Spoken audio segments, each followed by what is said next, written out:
for the masses. Headline edition, July 8, 1947.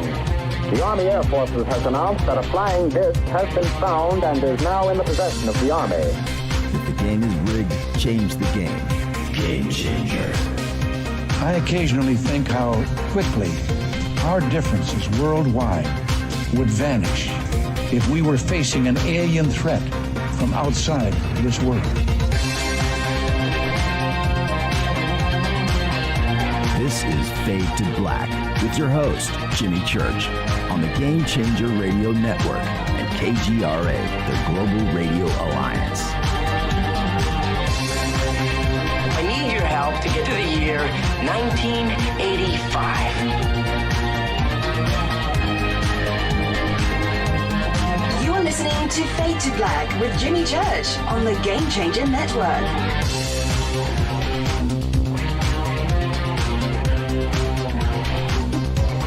Good evening. Fade to Black. Bespoke Radio for the masses. Yeah, man. How you doing? How you doing? Today's Wednesday, September 29th, 2021.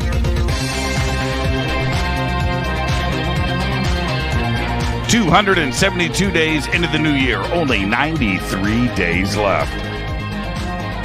We are live from a bunker somewhere in the middle of nowhere, a total undisclosed location. The CIA knows where I am now, though. You saw those pictures I posted earlier today. That was incredible. Yeah, man. I would like to welcome everybody listening all around the world, all across the United States. Hither and thither, to and fro, back and forth, up and down, east and west, north and south, far and near.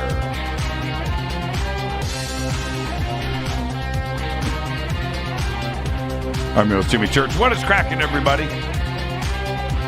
For KJCR, the Game Changer Network, this is Fade to Black.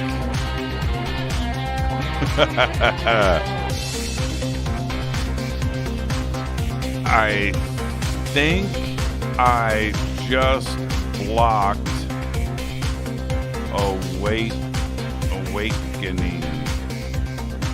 Man. I think I did. See, that's what happens, man. The mouse is just too easy to just... I did. I think it was him.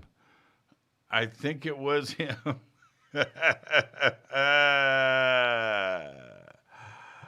Oh man. It was sort of a it was a block. It was. I blocked one of his comments. And there you go. Oh, so anyway, let's get moving.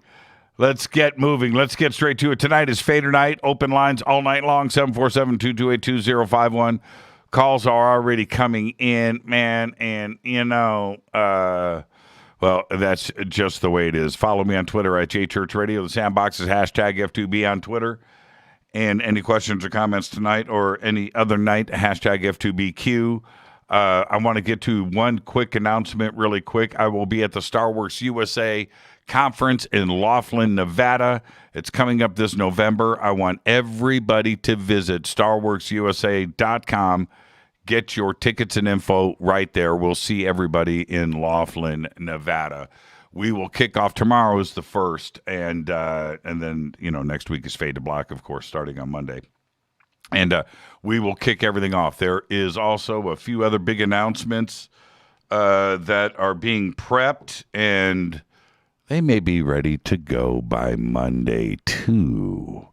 Now, what could I be talking about as I go into my Agent Smith impression? We've had our eyes on you for quite some time now. You used to help your landlady out with her garbage.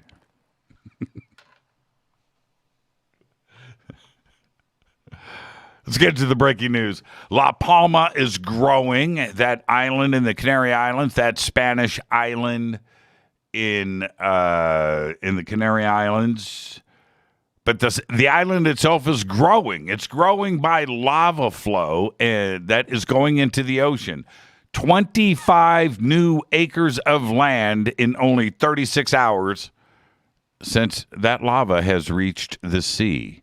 That's crazy. But 825 buildings have been destroyed so far, and the lava is flowing steadily with no end in sight. It's going to be the biggest. It's going to be bigger than Australia.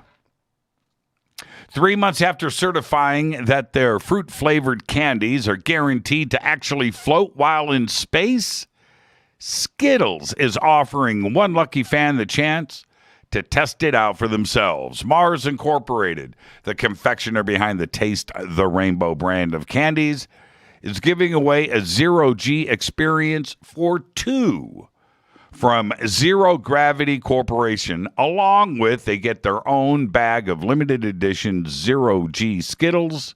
Another 99 winners will also get their own pack of limited edition zero-G candies. Now, to enter, Skittles and space fans only need to buy a Skittles product from Amazon, right?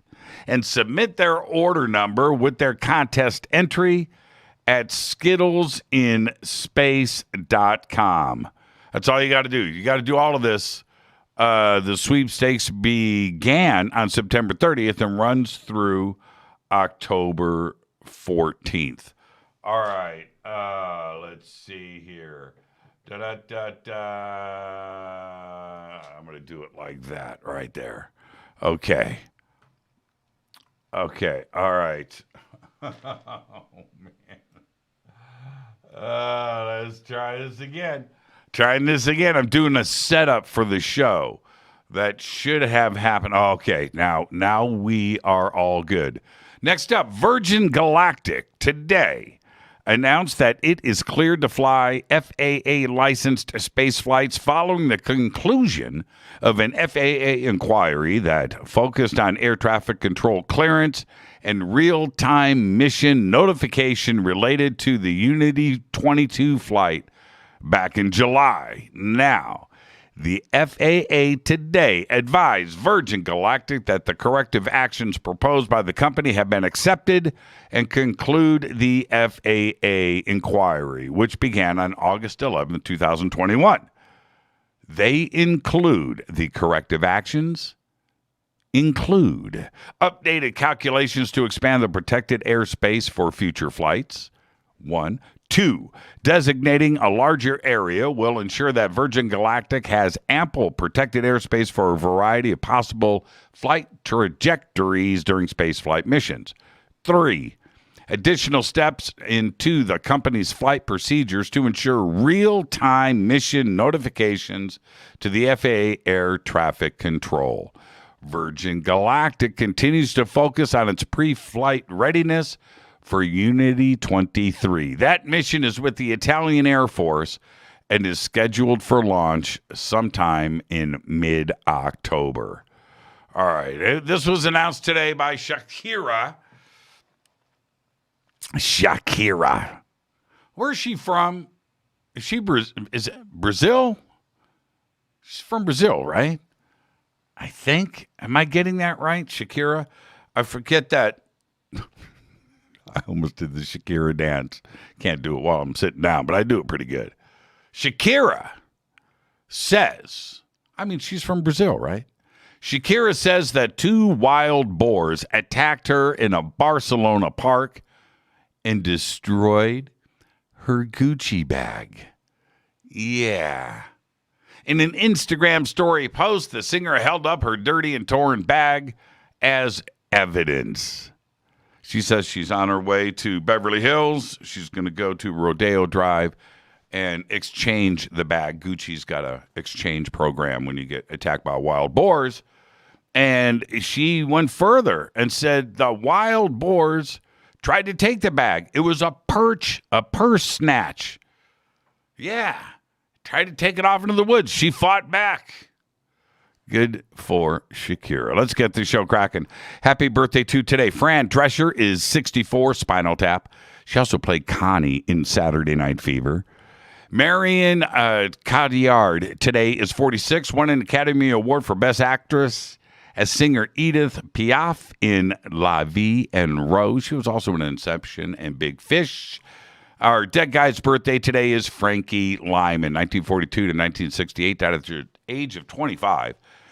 Yeah, the Frankie of Frankie Lyman and the Teenagers. And Ronnie McMullen from Life Change Tea was talking to me about Frankie Lyman and the Teenagers a couple of weeks ago. That was his favorite band. I didn't know that.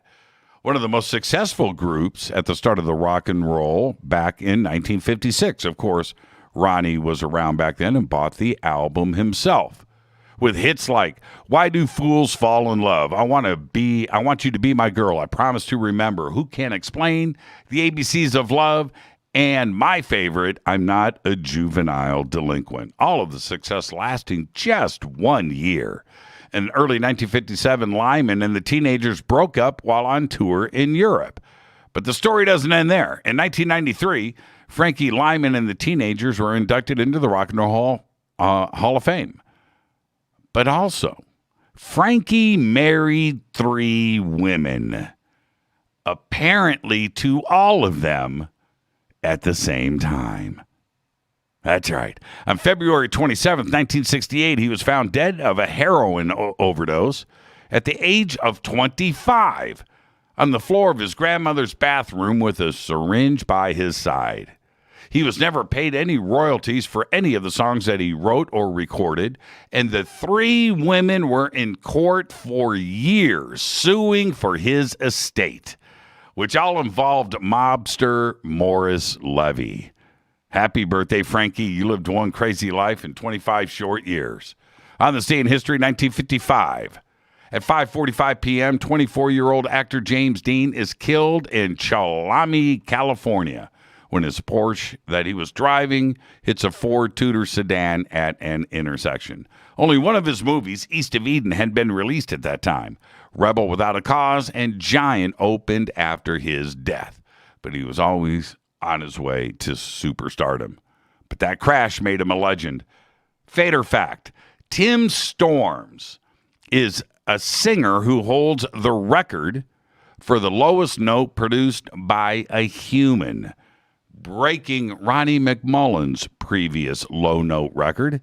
The note is 8 octaves below the lowest G on a piano, and humans can't hear it. Yeah. All right, so last night, while I was listening to an audiobook in the dark, I wrote out my entire rant for tonight. Did it in the dark, did it lying in bed, and it was awesome. The complexity, the genius. Tonight's rant is going to change the world. Well, it was. But then I woke up this morning and forgot it. That's right. So what did I do?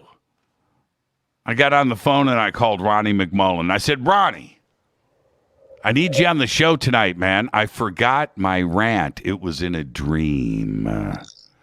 And Ronnie said, Jimmy, I'm always here for you, bro. What time? I said, Ronnie, I just want you to carry the show tonight. Can you help me out? So I'm welcoming back to Fade to Black, Ronnie McMullen. Ronnie, how you doing, man? I'm doing good. How are you doing, Jimmy? I'm doing good, man. Doing good. I needed you today, man, and you were there. I'm always here. I'm a phone call away. Can you confirm to the Fadernauts that I called you a half hour ago? Dude. Yes, you did call me a half hour. That is an absolute truth. There you go. See, Ronnie, I really appreciate it, man. I really appreciate it. And the world wants to know, everybody's been asking, believe it or not, how'd the race go this past weekend? We did first place, and it looks like we did first place overall. So over 80 cars entered, we were number 1. How's that overall? Overall, and we were the first place in class, and it looks like first place overall, which means we beat the trophy trucks. Yeah, how's that possible? See, because he's fast. He's lightning fast. Are you guys running illegal fuel? Are you deflating? So. Are you deflating your footballs? Oh my gosh, he's what I call scary fast. And you want me to get in that car with him? I told you. I told Ronnie over the weekend. I watched Robbie Gordon qualify at that track, and he ran off the track. And not only did he finished the qualification. No, he didn't roll the truck. But you know who was riding in the truck with him? Me. It was me. I bailed on the Get the T car. Robbie came up. He said, Church, you want to take a ride? I said, I got the Get the T car over here. I got it. He goes, oh, come on. I said, you know what, Robbie, it's you and me, pal. So I jumped in the truck, and no, it was his son. His son. I think he's like 10 years old, Max Gordon. And Max is proud of his dad and all of that, and he's riding in the truck, and dad wrecks. Rolled up into the dirt. It was pretty funny, but they finished. And the announcer on the podium told us that Connor McMullen will be the next Robbie Gordon. So how's that? That's apparently so. If first overall, first in class, that's incredible. Now listen, Fadernauts. I couldn't go out to the race because that race was on the same weekend as the Conscious Life Expo. And I warned Ronnie about that. I said, I think it's on the same weekend. He said, no, it's the third weekend. I said, Conscious Life is the third weekend. 17th, no, the weekend after that. I'm like, I don't know how many weeks Ronnie's calculating into the month of September, but I think he's got one extra one in there. So, but anyway, that's what happened. And, but there's give you another shot. We're going to give you another shot in December. Yeah, in December. And this one will be in Primm, Nevada, right? No, actually, December will be Laughlin. Oh, it's back in Laughlin. Different race, but Laughlin. Yes, it will be. Okay, different race, but in Laughlin. And you guys stay at the Aquarius Hotel? What hotel are you at? We stayed at the Nugget this time. Sometimes we're at the Aquarius. It just depends. Okay. I'll be at the Aquarius next month for a conference. And that'll be great to turn around and go back to the Aquarius a couple of weeks later. Right there in December. I love Laughlin, man. Laughlin, I wouldn't mind getting a house right across the river, looking back down into Laughlin. What do they call that town across the river? Boulder. Boulder? Is it Boulder? Boulder City or something? Bullhead City. Bullhead City. Listen, Laughlin, I apologize for getting that wrong. Yes, it's Bullhead City. Bullhead City. All right, Ronnie, what is going on in the world of health right now? Everybody's so scared of what's going on because we have a crazy world that their immune systems are dropping. So that's not a good thing. It's time for them to supplement themselves right into health, which, first of all, quit watching the news. Second of all, have happy thoughts and supplement and eat right. Do some exercise. That'll help you a lot. Yeah, it's crazy. It's a crazy time right now. But I've got a special for the Fadernauts because. How's that? Okay, is it on your specials page or the home page? No. Oh, this is off the menu. It's much better. So here it is. This is off the menu. This is off the menu. This is Fadernaut territory. Wow. Okay, let's go. What is it? So here it is. Spend $65 at my store at getthetea.com. You buy whatever the heck you want to buy. Whatever you want to buy tea, you want to buy Allison, it doesn't matter. Whatever you want to buy. You spend $65 in your cart. I'm going to throw in a bottle of Moringa for free. No kidding. My favorite, Moringa. Moringa's going in for free, and talk about an immune booster. Oh my God. Right. So you're talking about really boosting your immunity. And let me tell you, people, my brother, which is the owner of the car, the race car, got COVID. Did not get a shot, but got COVID and fought hard. He did win, but he's still hurting. So point being is it's going around. The best way to deal with things is to make sure your immune system is up. You still may get it, but you'll be a lot better off if your immune system is up versus if your immune system is down. And with GMO foods and all the garbage that's going on, and fear and all, we don't know what's going to happen day to day. Our immune system's down. And real quick, I was at the race and we had a break. So I went into my room and watched about 30 minutes worth of TV, and I thought, I'm not a real TV fan, so I'll watch the news. Good God, 30 minutes of TV watching the news. I had so much fear, I thought there was tigers in the bushes. Yep. I just don't do it anymore. And here I am. Oh, my God, it was brutal. So if you're watching TV, you might want to rethink that whole idea again, because it'd be different if we could get the news and it was straight up true. So what's real, what's not, which illusion do you want to play? So all this to say, fear will take your immune system down. Make sure you don't have fear. Make sure you enjoy life. And, we always work towards retirement. Retirement's the big deal. So we have this life we're living. We work our butts off. We're going to save all our money. We're going to get that house we wanted, that car we wanted, whatever it is we want for retirement. But we die before we get there. Oh, my God. So live your retirement a little bit right now. Go out to that dinner you want to go out to, or go have some fun, or maybe splurge on a new car. Do something fun, something crazy, something good. Retire now. And when I say retire, it's not like you need to stop working, but you need to act like life is good. So you're not transferring from bad life to good life. You're going to have a good life all the way through. Right. And that helps your fear, keeps your fear down. And of course, supplementing is really awesome.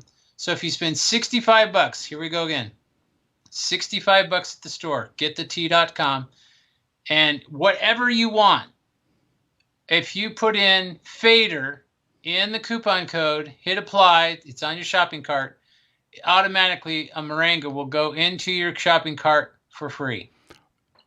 Free shipping too?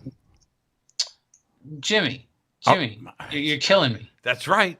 That's right, Ronnie. That's why we love you, man. That's why we love you. And I think it's free shipping after $100. I think that's how it's a code thing. It's not a. It's a code thing. Okay. All right. I'll buy into that. I'll buy what you're selling. This is the thing, Ronnie.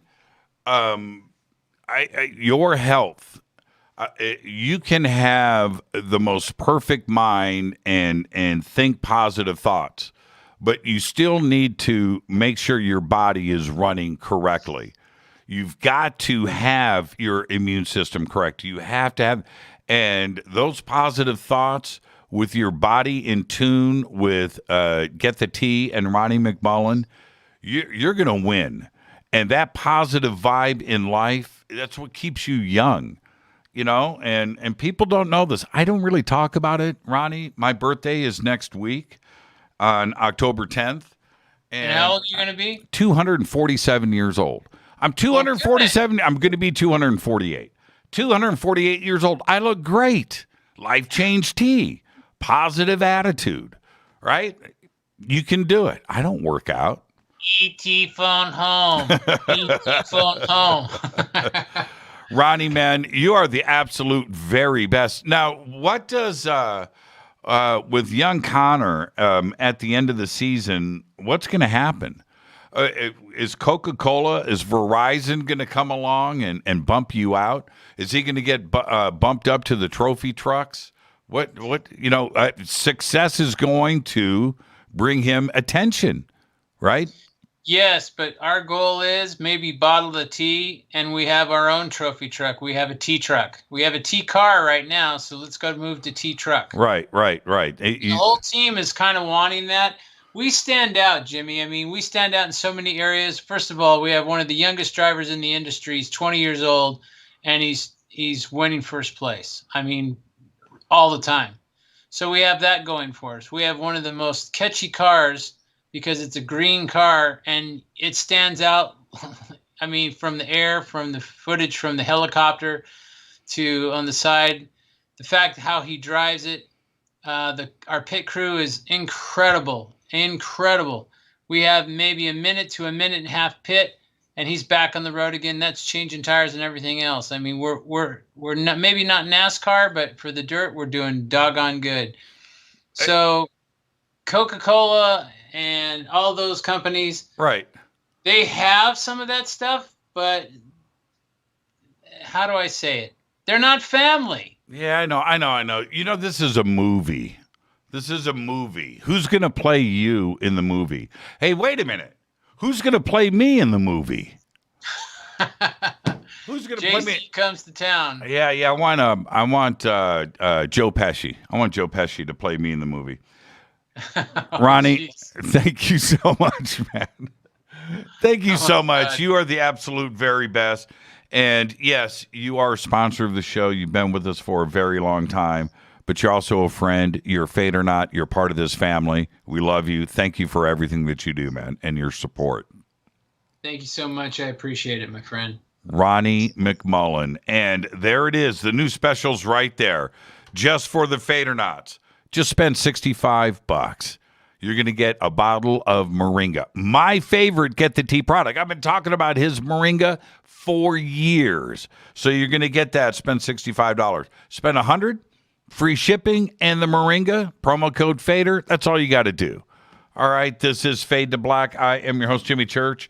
Tonight is Fader night with open lines all night long. So while we are away on this short break, head over to wtih.com. The links are over at jimmychurchradio.com, all over social media. It's right there. You know what to do. Spend $65.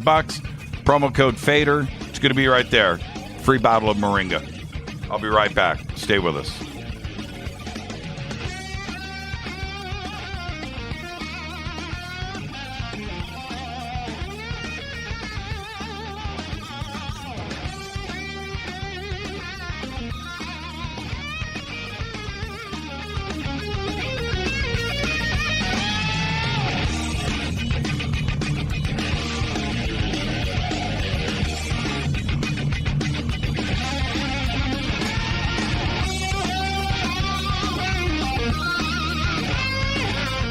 This is Nicole Church, daughter of you-know-who, and you're listening to Fade to Black on jimmychurchradio.com and the Game Changer Network. You're listening to Jimmy Church, Fade to Black. Fade to Black will now pause for alien identification. The station that talks the net. KGRA Radio. Introducing the Game Changer blend from River Moon Coffee that delivers a customized blend made specifically for the Fadernauts. If the game is rigged, change the game. It's a bolder cup with some bite. Game Changer is the coffee of choice for those that prefer an organic dark roast that is slightly lighter and milder, but it's still dark. With wild notes of pecans and chocolate with a rich, balanced, full-bodied cup that is roasted to perfection for a great coffee to start your day, as an after-dinner coffee or anywhere in between. Artisan, small batch roasted to perfection. USDA certified organic, all River Moon coffee is freshly roasted and packaged in the USA. Just go to rivermooncoffee.com or click on the banners over on our site and use the promo code F2B Blend for 15% off of your order today. rivermooncoffee.com. This is the only way forward. This is Fade to Black. Make contact. KGRAradio.com. This is Jimmy Church of Fade to Black, and you can get our podcast for just $2 per month. All you have to do is click on the podcast banner over at jimmychurchradio.com. Hi, folks. It's troubling times, and fear is pushing emotions, which in turn pushes health the wrong direction. Do you ever get an ache because life is uneasy? Try Life Change Tea at gettheti.com. Life Change Tea works on your digestive tract, helping to move food through quicker and comfortably so your health is spot on. Life Change Tea may not help with world issues, but it will help with your digestive issues. A glass a day helps keep the intruders away. So, change your life today. Log on to gettheti.com. That's gettheti.com. If your health game is off, get on by ordering Life Change Tea. Gettheti.com. And while you're on our site, look around at the great non-GMO organic supplements. And if you're a sales shopper, go to our specials page and see what's for you. I've been drinking the tea for 12 years and I'm sure glad for its health benefits. Again, that's gettheti.com. Gettheti.com. wtih.com. The tea that makes you go. Fadernauts. When you think about the future of our country and where we're headed, do you wonder about the food supply? I do. Disruptions in the food supply chain could be disastrous, and they usually occur with little warning. That's why the smartest thing you can do today is to stockpile emergency food, water, and other essentials. I personally recommend My Patriot Supply. They're the nation's largest emergency preparedness company, serving millions of customers for more than a decade. In fact, they're the only source my family trusts for our preparedness plan. You should too. Right now, save 20% off a full 4-week supply of delicious meals that provide 2,000 calories a day. Saving 20% helps too, doesn't it? Especially now. So go to preparewithjimmy.com and get ready. That's preparewithjimmy.com. There's no time to lose. Do it now. 9 out of 10 geneticists agree. Fade to Black is not your father's radio show on the Game Changer Radio Network and KGRA, The Planet. Hi, this is Rob Reiner from Anvil, and you're listening to JimmyChurchRadio.com. What's up? I'm Chris. What up? This is Kyle Manson. You're listening to Jimmy Church Radio.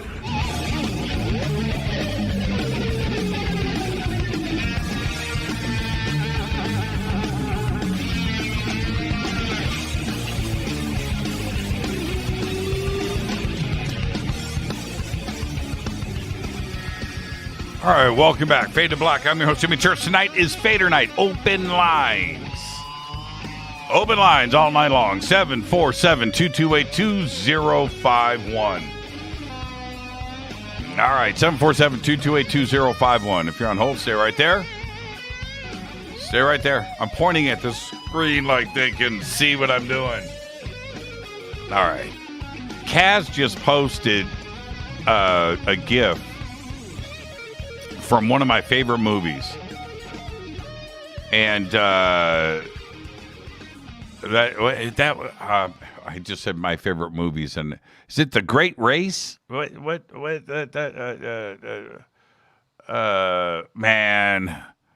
amazing. No, that was in The Flying Machines. That's another movie. That's not this one. Both almost close. The cast. Anyway, I love it. Good stuff. Okay. Where am I at? Oh. Out of nowhere, a cough. I never cough. Sarah Ann just tweeted out. She says, hey,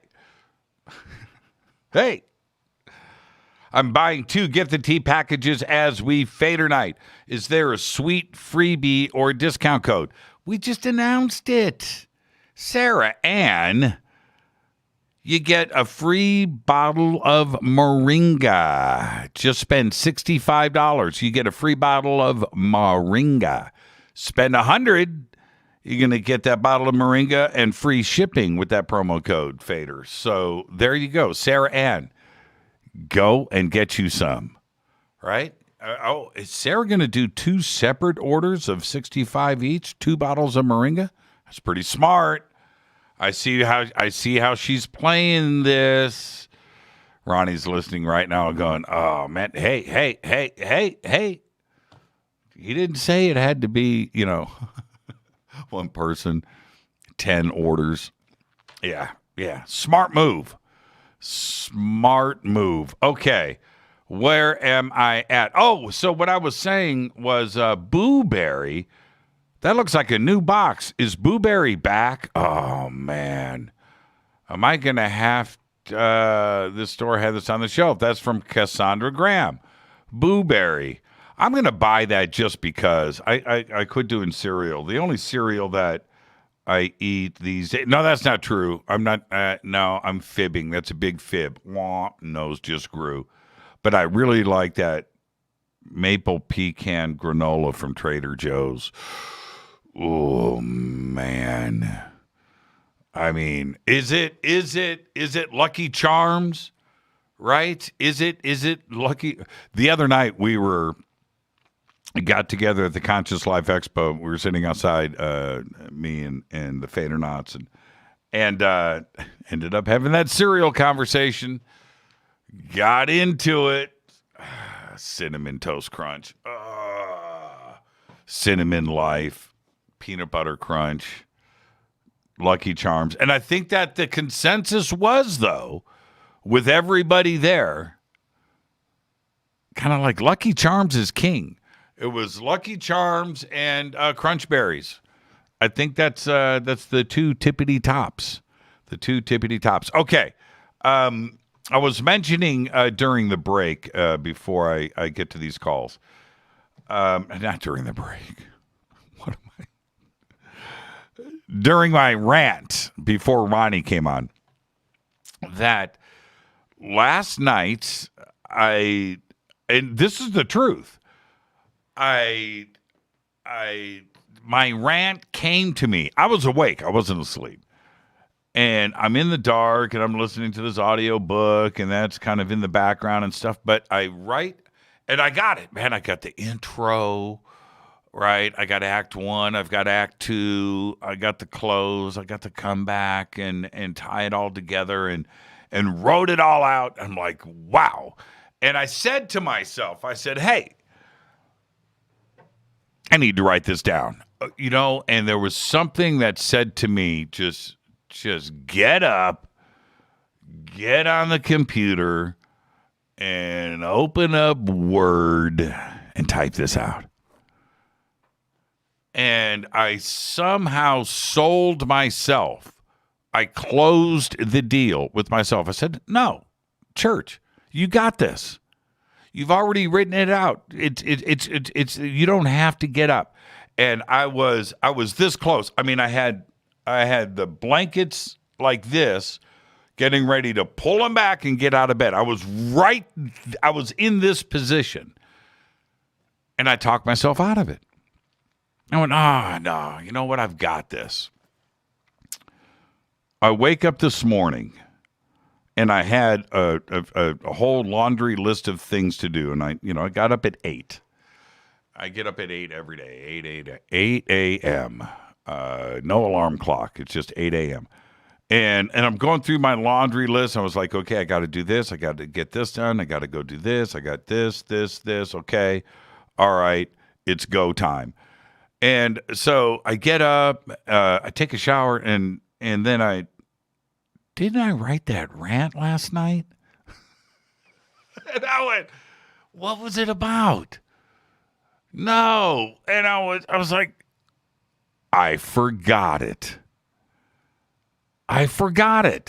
And this wasn't a dream. It'd be different if it was a dream. I wrote it in my dream and I forgot. Okay, I forgot the dream. We all get that. I was awake. As a matter of fact, I was getting out of bed and I didn't do it. And I broke all of my own rules. It was, I don't know if it officially counts as procrastination or laziness if you're already in bed, and it's 2:00 in the morning or whatever. Does that qualify? I don't know. But I'm not going to make this mistake again because, what I had, not quite Shakespearean, I don't know if but it was close. It was close. It wasn't Macbeth, it wasn't like that, but it was close, man. It was right there. And so there you go.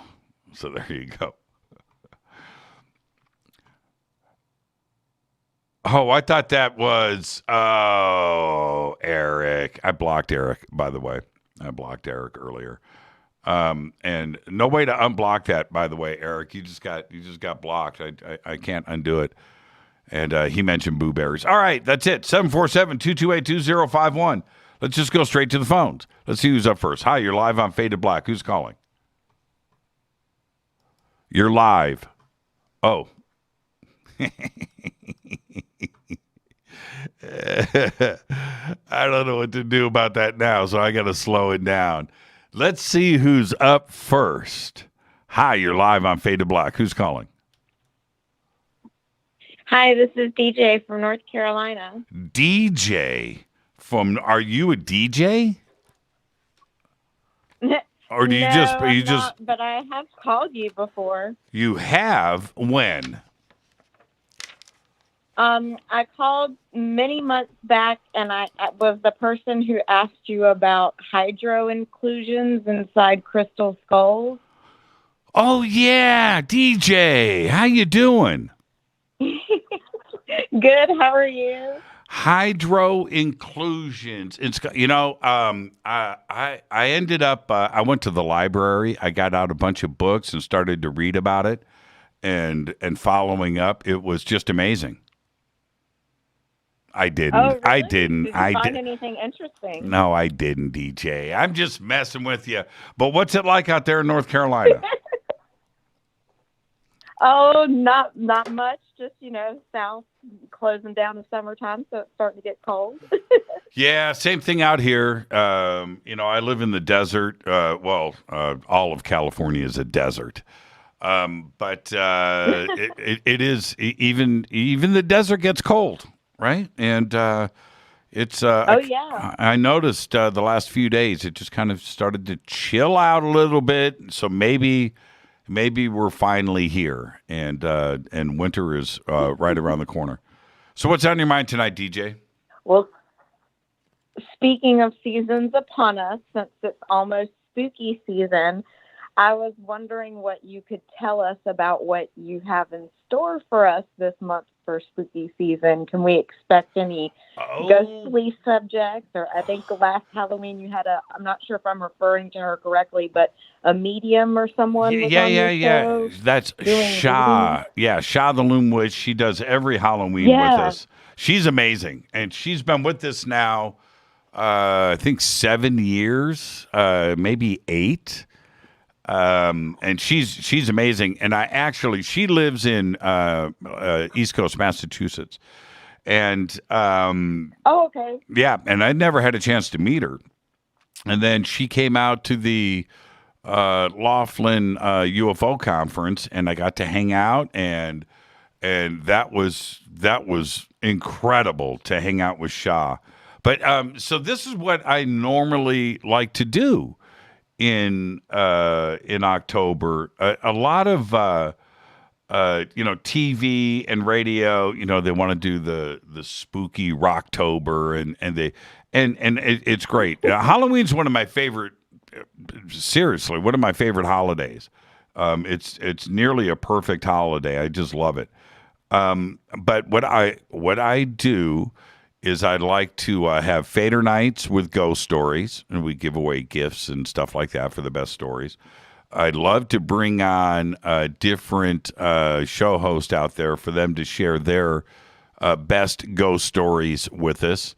And I like to do that. And we do a lot of paranormal and ghost hunting type shows in October. And there's a couple of other events that I will be mentioning in next week on Fade to Black. There's a couple of really cool things that are going on out there that are getting ready to get announced that will be happening towards the end of the month.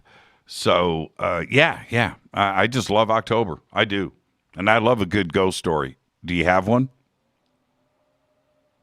I have a few random ones, like nothing award-winning, I don't think, but I've definitely had a few weird experiences, to say the least. You've seen a ghost? Well, I've more or less sensed spirits around in different places. I'm an empath, so I tend to feel them more than see them. And it's usually been people that I've known or people that I was close to, so I was able to sort of pick up on them or perceive them easily. Right. Yeah, I'm going to save my ghost stories for later on in the month, but they're real. That's all. I don't know what they are. I don't, but they're real. I just read, and DJ, thank you for the phone call, and great phone call. And I will talk to you soon. Thank you so much. Oh, thank you. And call back in Rocktober and give us one of those ghost stories, though. Okay? I will, and I just wanted to let you know really quickly that today I just ordered my first River Moon coffee. It's a game changer. I'm telling you, it's going to change your life. I bet. I'll talk to you, DJ. Thank you so much. Thanks, Jimmy. Thank you. You too. And Bye-bye. Bye-bye. It's time to fade to black. Oh.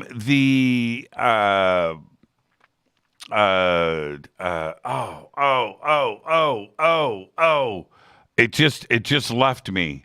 Whatever was there just left me. There was something right there. Come back before I pick up this next call. Oh man. Okay. All right. Here we go. Hi, you're live on Fade to Black. Who's calling? Hi. This is Justin from Palmdale. Justin from Palmdale. How are you? Doing good. Good to talk to you, Jimmy. Now, did you come out to the movie premiere? I did. Okay, I see. I know. I recognize your voice. See, I got it. I got ears, man. I don't remember much, but I can remember somebody's voice. And now, wow, that's amazing. Now, Justin, is it okay if I tell everybody about our conversation? Sure. It was a very brief one at that, but sure. Yeah, I don't have a problem with that. Okay. Well, I don't want you to get in trouble. I'm not going to tell all of it. Okay. I will eliminate your employment. How's that? I'm messing with Justin so much. It doesn't matter because I was going to bring that up today anyways. Okay, all right. So Justin, by the way, how did you like the movie? It was awesome. I really liked it. It was a hit, and I can't wait for everyone else to view it. And you did a great job narrating it, and yeah, I look forward to watching it again. So, and thank you for that, Justin. I'm glad that you were there. So, Justin comes up to me, and he was. This was the thing. He's nervous, and I was like, "Man, it's okay, right? Well, okay, yes." And he goes, "But," and he's got his cell phone. So this is normally what happens to me, and Justin did everything correctly, right? This is normally what happens at that moment. Somebody's going to come up to me and say, "Hey, I've got some pictures. Do you want to see them? I've got a video. Would you like to see it?" And my normal reaction, Justin, oh man. Oh, right? No problem. Yeah, you know what I'm saying, but Justin had the courage. Justin had the courage to do this, but Justin was different. Justin says, "I live in Palmdale." I said, "Oh, really? Where?" And he, and I asked him a couple of questions, and he now knows that I know Palmdale. That was cool. And so we get that out of the way, and then he says, "I shot this video over by Skunk Works." Now, he's already told me where he lives, so I know where he lives is near Skunk Works, but where he works, and I'll leave that up to him if he wants to mention that, puts him over by Skunk Works. But this isn't just a video. This is daytime. And then Justin says to me, they come in, the objects come in, but that's cool. But it's this one, that one of them comes down like a falling leaf. Now he's got my attention. Exactly. And so he shows me the video, and it's exactly how he described it to me. Justin, that was a crazy ass video. I could not believe you saw what you saw. You described it to me perfectly, but you were lucky enough to have that during the day, and you caught it all on your cell phone. That's one of the best. That's one of the best. And I'm not just saying this. It's one of the best UFO videos I have ever seen. Now, no way. Yeah. Well, okay. Oh, come on. You know what's on that phone. And you saw this. Yeah. You saw this. Now, do you think that this was connected to Skunk Works? No, I don't believe so. I'm actually calling today, and I was kind of reluctant to talk about this past instance. I'm calling today because it happened again, and I'm witness with 50 other people that, before I get into the story, I work at a school. I work at Anniversary Hill School, and so I have, parents coming at the gates at about 1:30 to pick up their students, right? Right. And it's about 1:30, 1:35, 1:40, about that time today. And I get a text from my coworker. He's like, "Hey, the orbs are back." And I see him waving me down. Get over here. And I see the group of, 50 parents waiting to pick up their students. And they're all looking at the sky, pointing in the same spot where I filmed this other video in May. Except this time, there's an orb, and it's like a whitish orb. I want to describe it as light, or it's not metallic in shape. I want to say it's more of like a whitish orb, like light. And then it's kind of going back and forth. And then from that, there's about 10 other orbs that sprout from the side of it. They go back, converge as one, and they go out into a V formation. And I was just amazed and in awe after that. And what it was pretty, are they pretty mind-blowing. Yeah, is it the same type of objects as in the first video that you showed me? Yeah, it was the same type of kind of white orbs. Round, I want to say they're like light white orbs. Mm-hmm. Except this time there was like a amberish, goldish, square almost shape with all the other orbs. I counted 10, and then but there was like a square kind of like amberish colored goldish square along with all the other orbs. And once it broke the V formation, they kind of went along the ridge side, east to west, along the hillside and the range. Mm-hmm. And that's pretty much how it ended. But I work at a school. It's Anniversary Hills, and it's our mascot is the Victoria's Vipers, and it's with a capital V. And I'm just looking in the office here, and it's a V, and I'm like, hey, maybe it was just. It was skywriting for you guys. Everybody, hey, we're up here. But I just want to say that tomorrow is the anniversary for the Route 91 shooting that happened in Las Vegas. And very unfortunate, one of the teachers up here was a victim, Jenny Parks. And my heart goes out to her, and we miss and love her dearly. And tomorrow is the 1-year anniversary, and I'm hoping maybe tomorrow these things will come back and show themselves again. And I don't know if there's any synchronicity with that going on, but that's just what happened today. I didn't even get into the story of that video that I showed you, but I was wanting to call you today and basically just talk about my sighting today, and but we could go into the video that happened in May, the one that I showed you. Well, and, what we all should, the anomalies that happened. What we should do, Justin, because I do have to get to a break right now. Okay. But you've got my email, which is jimmy@jimmychurchradio.com. You were going to email me these videos, and you didn't. I did. Oh, you did? I did. Okay, I titled it Antelope Valley UFO, and I put Google Drive videos in there. And I believe you had to download them to see the clarity. Oh, you know what? But I did email you that same day that I drove home from Pasadena. I spent like a couple hours. I wrote like almost a page. I'm like, hey, it was great seeing you. And that time you threw the tuna bomb, and I wrote, I'm a big fan of Fade to Black, and I was just really happy to meet you. And I want to tell you and share with you my videos and all the anomalies that I saw in these, because it's, just it's mind blowing. Okay, I don't think it's anything that we have. What's your email, Justin. Is that okay to say on the air, or is that okay? No. Is that your last name? Don't say it. Let me see if this is it. Oh, no, that's not you. Okay. All right. All right. Antelope Valley UFO. Right. That was the title I believe I sent it to you. Okay, I'm searching for it here now. I am going to look it up. I missed it, Justin. If you can resend it. Because I just didn't see it.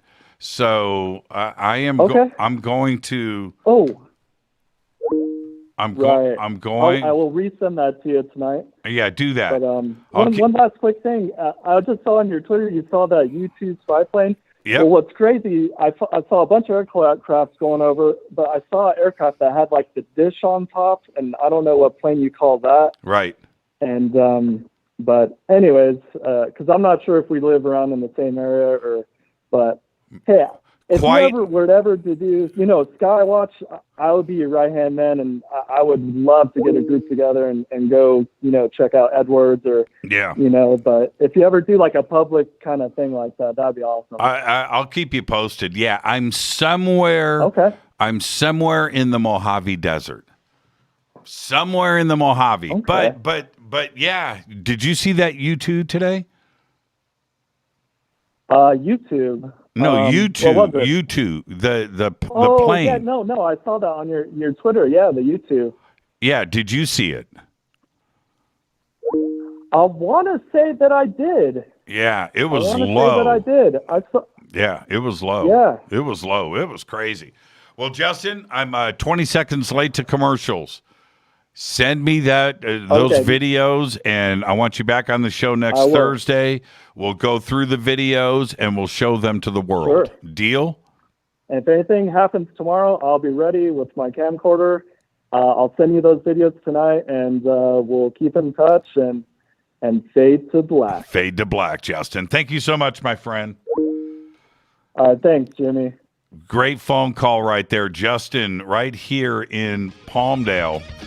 And, so today, I didn't even mention this earlier. I'll tell everybody what happened when I come back. Had a U-2 flyover. Looked right at it. I mean, like, this high. It was nuts. This is Fade to Black. I'm your Jimmy Church. It's Fadernight.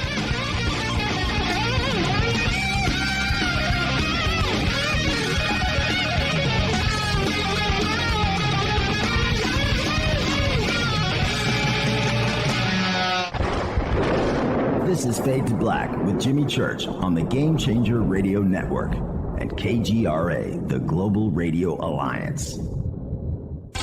This is KGRA Digital Broadcasting Station, Salt Lake City, Utah, Van Buren, Arkansas. This is Billy Carson with ForbiddenKnowledge.tv. Forbidden Knowledge TV has just reached its 1-year anniversary. That's right, 1 year. And as a show of appreciation, we are giving all new subscribers a free 30-day trial of ForbiddenKnowledge.tv. That's 30 days to binge watch thousands of movies, documentaries, conferences, workshops, lectures, yoga classes, meditation courses, and so much more. So log on to ForbiddenKnowledge.tv from your computer or mobile device, or get the Forbidden Knowledge TV app on Apple TV, Roku, Amazon, iTunes, or Google Play today, and use coupon code 30daysfree. That's coupon code 30daysfree on ForbiddenKnowledge.tv today. Because you never got that pony you always wanted. Damn it. Jimmy Church and Fade to Black on the Game Changer Network. KGRADB.com. Listen, I know, and you know, that you've always wanted your first crystal skull. Or maybe you're a collector just like me, but you just don't know where to go to find the real thing. Then I met Carolyn Ford over at EinsteinTheCrystalSkull.com. Carolyn is the guardian of Einstein, one of the most respected ancient crystal skulls in the world. All of her unique skulls have been imprinted sitting with Einstein in his sacred lodge and are carved from the finest gemstone and materials. Imprinting is the process of receiving the ancient wisdom from the master skull or master computer, Einstein, the ancient crystal skull. To see Carolyn's current collection of crystal skulls, just visit her store at EinsteinTheCrystalSkull.com or click on the banner over on our site. Don't forget to use the promo code Jimmy at checkout to receive 10% off of your order today. That's promo code Jimmy. Finding your first or next crystal skull is easy. Just visit EinsteinTheCrystalSkull.com. When you take the beans from Central America with dashes of Indonesian and African mixed in and then roast it to the dark side of fade to black, you create the ultimate brew of fringe. Introducing the Fade to Black blend from Rivermoon Coffee. Yes, Rivermoon's darkest customized roast was created for the love of Fade to Black. The alchemy of masterful roasting and smoking the beans is in every sip of this full-bodied, dark Java. I need my coffee dark, deep, with distinct bittersweet chocolate highlights, just like the bunker. Leaning further into the darkness of the roast is Fade to Black blend from Rivermoon Coffee. Just click on the banner at jimmychurchradio.com and use the promo code F2B blend for 15% off of your order today. Hello, I'm Katie, and you're listening to my main man, Jimmy Church, on jimmychurchradio.com. Hi, this is Ray Hobbs here, repping the planet, and you're listening to my good friend, Jimmy Church, Fade to Black, on the Game Changer Network and the KGRA digital broadcast station. This is Toby Kebbell. You're listening to jimmychurchradio.com. Don't hurt me, Jimmy. I'm only little. Hey, I'm Adrian Grenier, and this is Ari Gold. We're the Honey Brothers. We're also Honey Brothers. Hey, I'm Adrian Grenier, and I'm Ari Gold. We're the Honey Brothers, and you're listening to Jimmy Church. The Revolution. This is Jimmy Church of Fade to Black, and you can become an official Fadernight by just going to our membership section at jimmychurchradio.com. Hello, this is Serena Wright Taylor from Conscious Life Expo, and you're listening to Fade to Black with Jimmy Church, who holds the Lucky Pony record for the best astrological chart since 1963. True story. This is Micah Hanks of the Gralien Report, and you're listening to Jimmy Church on Fade to Black, across the globe on the Game Changer Radio Network and the one and only KGRA Radio, The Planet.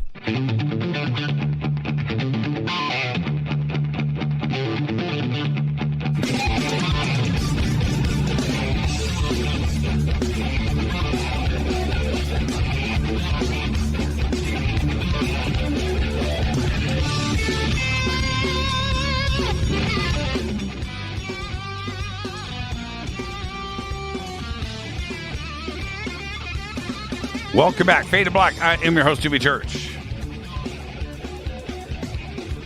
Yeah, U2 flyby today, and it was incredible. It was incredible because I love planes. That's the first thing. But I was on the phone with Race Hobbs, and next time Race is on the show, we'll tell the story because it went just like this. Race is talking, and I said something like, yeah, man, I love chicken fried steak. Holy crap, you too. Right? And what happened, I saw the shadow on the ground, and it was big, and it just went, and I just looked up, and there, right there, just right, I'm looking, and it's flying at an angle like this, just right. I just can't believe it. And I don't know how high it was, but I mean, it was low. I'm not going to say 500 feet. I posted the pictures on Twitter and Facebook, and I said between 1,000 and 2,000 feet. I could hear the wind on it. I could hear it flying. The engines are in a low rumble. This low, not like a jet screaming thing. It was like, and just right I saw all the detail. I couldn't believe it. And I'm on the phone. I'm like, oh man, Race, hold on, man, I got to take a picture. And now I switch off the phone and I'm scrolling back and I look up and and I'm like, oh man, hands are shaking. Get the camera, bam, bam, bam, and I grabbed 3 or 4 pics and I posted them up immediately. Crazy! I've never seen one, only in pictures. I've been to a lot of air shows, and then a friend of mine, Javier Cedeno, a friend of mine from Panama, posted that the Huntington Beach air shows this weekend. So maybe the U2 flew in for that, and they're parking it, out here in the desert, and then it's going to go down to the air show. That makes sense. But yeah, U2 flyby low, man, low. It was crazy. It was nuts. It was absolutely nuts. Okay. U2 plane has more guitars than Jimmy. No, it doesn't. No, it doesn't. Does not. All right.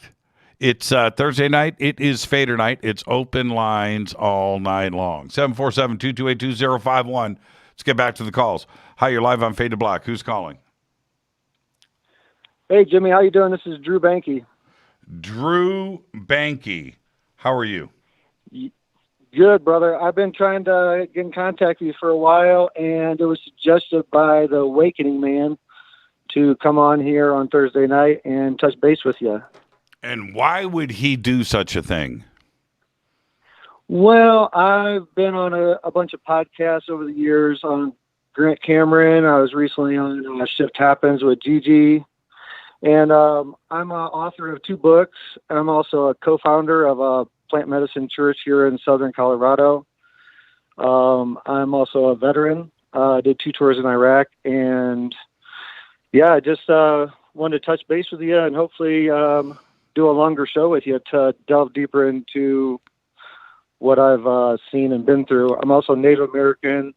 I've done, I'm a sun dancer, pipe carrier, medicine man. I've had experiences with ET, Bigfoot. I've experienced Bigfoot in a UFO ceremony. I'm not sure if you're familiar with that, but yeah, I got a lot of stuff to unpack, and a lot of people think that I'd be a good guest for you to be on. So, well, okay, I thought the best way well, right now this is an audition, then. Yeah, for sure. For sure.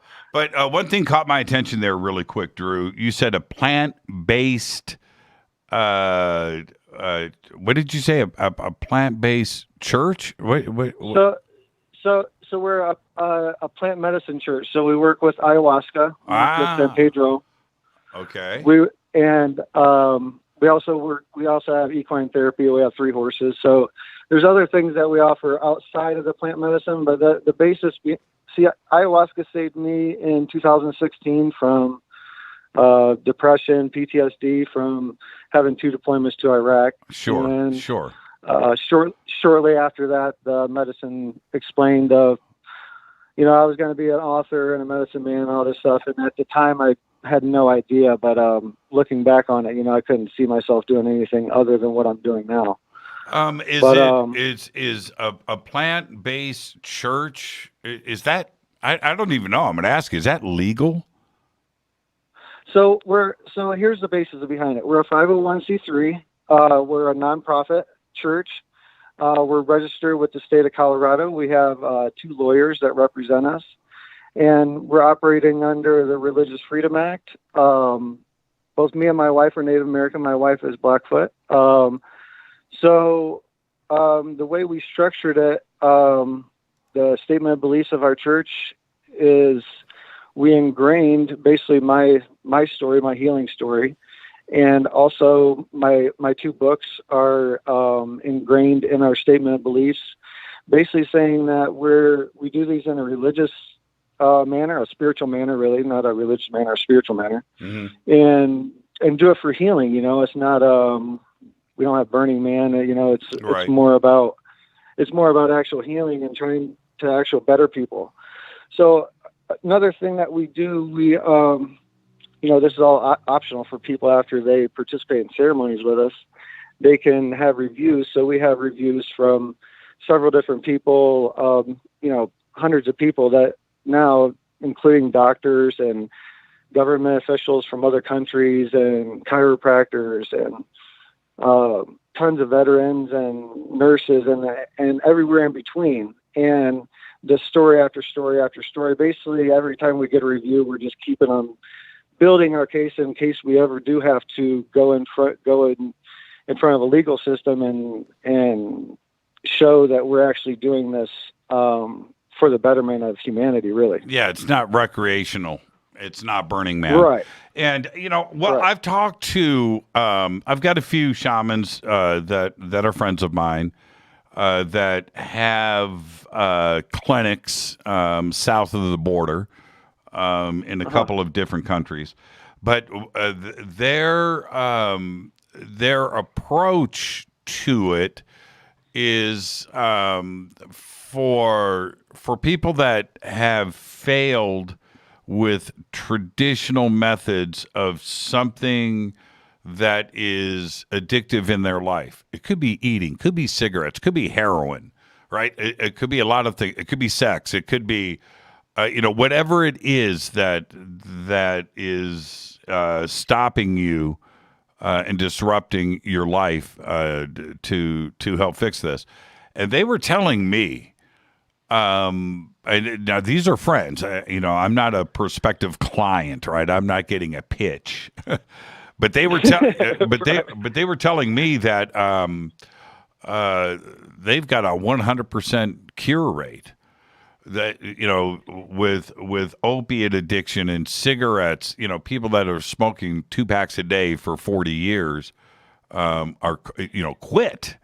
And that to me is amazing. And one of the things that they pointed out to me, which is what you just said right there, the Burning Man comment, is that one of the things that is messing with different governments to listen to them is that there's the party crowd.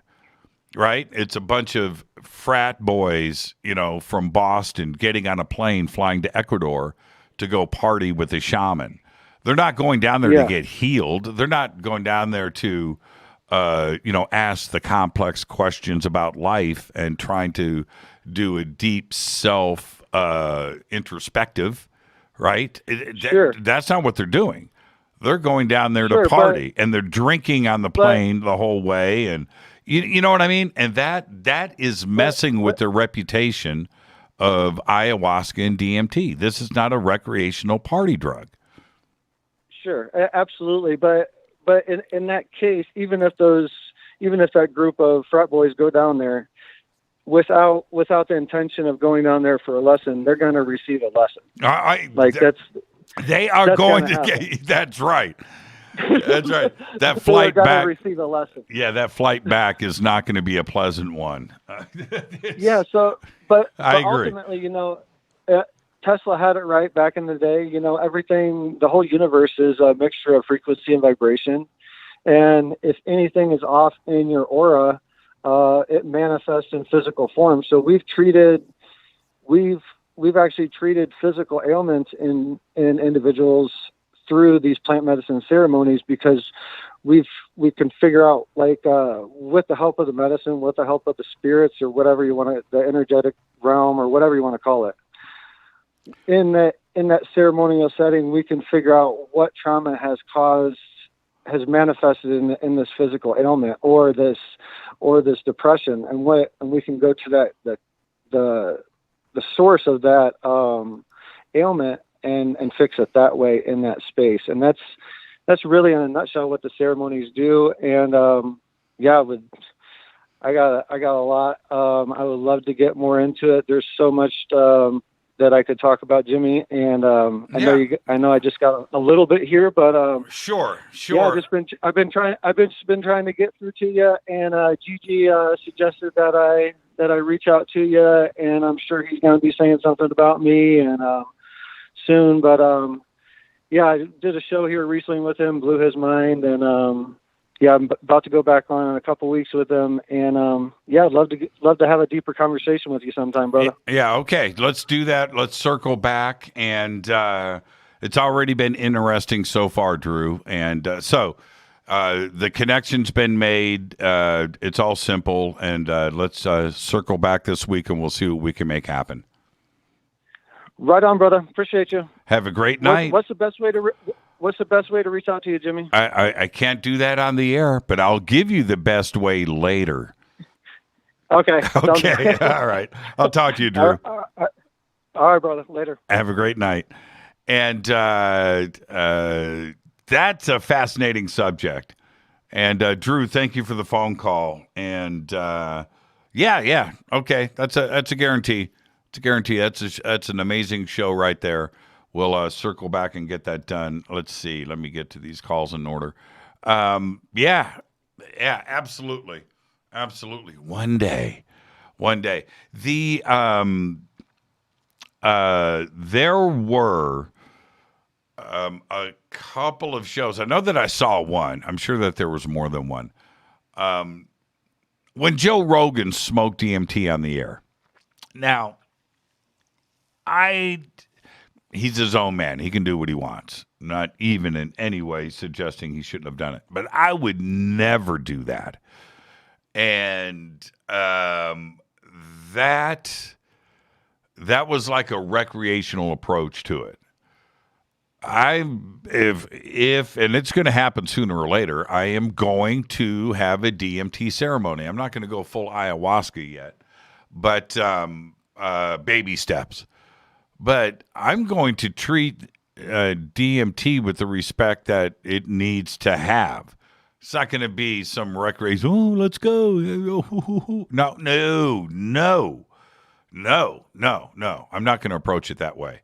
So there you go. But Drew, I'm all in, my man. I'm all in. Let's go back to the phones. Hi, you're live on Faded Black. Who's calling? Oh, Jim? Yes. Yes. 3, 2, 1. I got a lousy connection. Okay. Who's calling? This is Pat. Pat? Which Pat? Yeah. I'm kind of from Mr. Baldwin's area. Okay. What's on your mind tonight, Pat? I just got a couple of rants.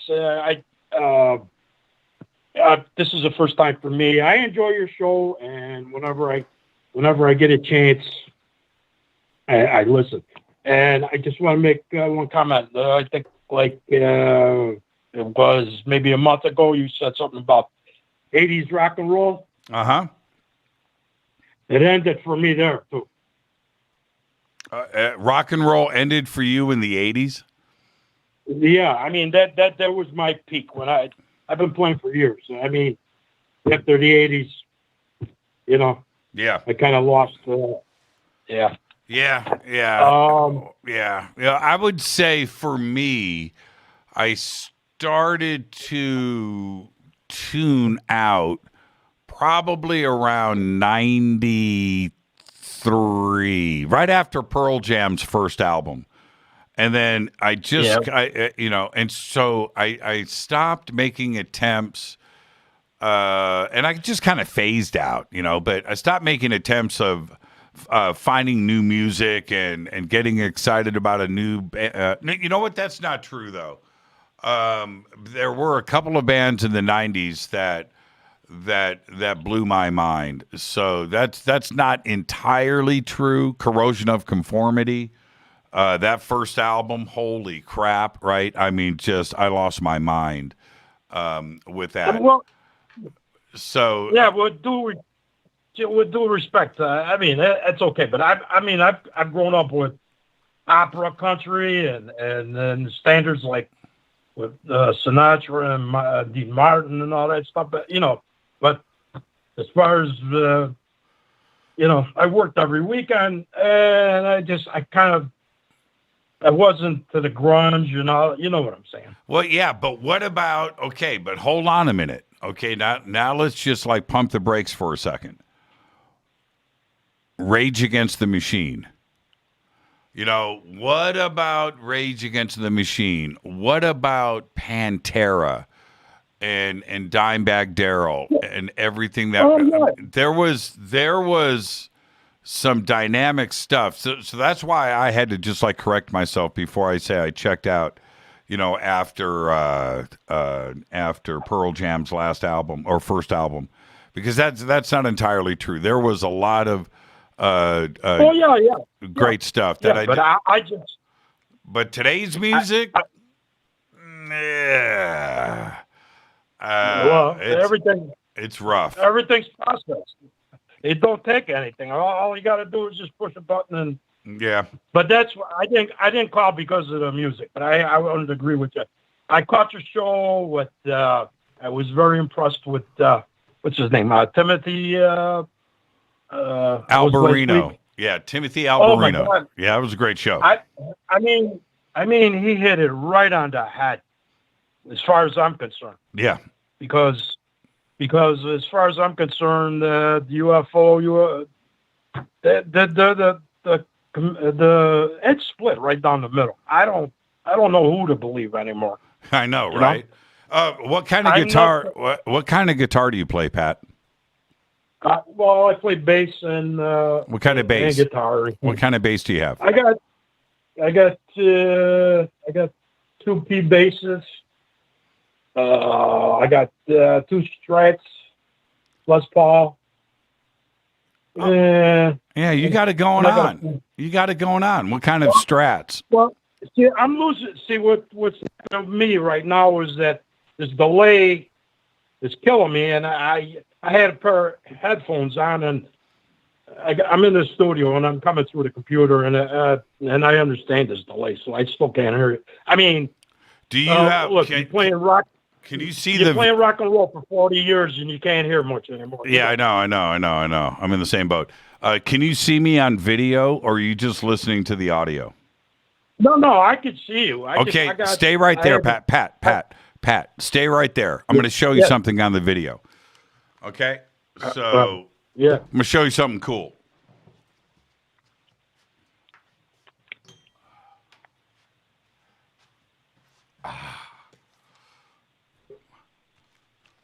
This is something you don't see every day, and it's just really cool. So I'm going to show this to everybody. This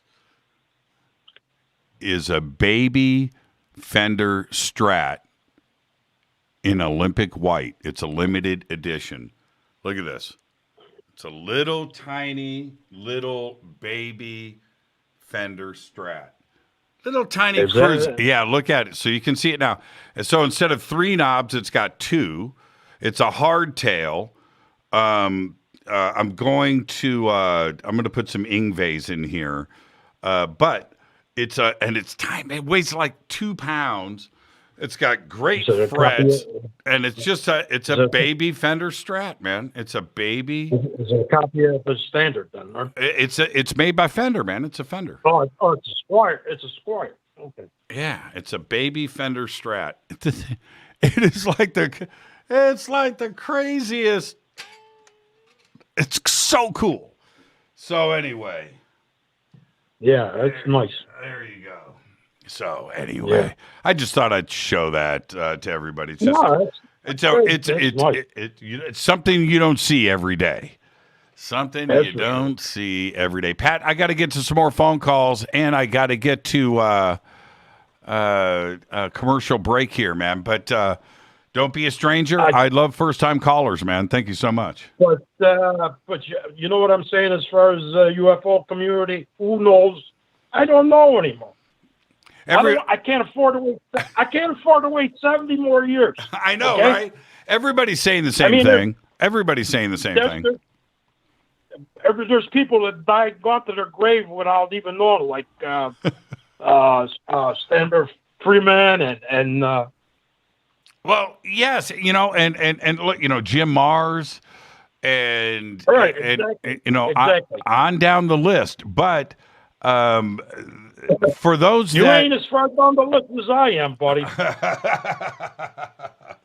Hey, Pat, do me a favor. Yes, sir. Enjoy your weekend. Enjoy your weekend, my man. Thank you so much. What a great phone call. Thank you so much. All right, I'll call you back sometime. Right? All right, Pat. Thank you so much, my man. It's time to fade to black. And that's a great phone call right there. And I got to get to a commercial break here, but 747-228-2051. It is Thursday night. It is Fadernight. I want to get to the break so I can play this baby Fender Strat. Look at this it's a cute little baby Strat. It's like that Strat. See, look. This same color, both Olympic white, right? They're both this, but look, it's a baby version of this. Look, little cruiser. This thing, I thought this was light. This is like tissue paper, and it's so cool. Sounds good, too. All right. This is Fade to Black. I am your host, Jimmy Church. Thursday night, Fader night. Open lines all night long. 747-228-2051. 747-228-2051. I'll be right back after this short break. Stay with us.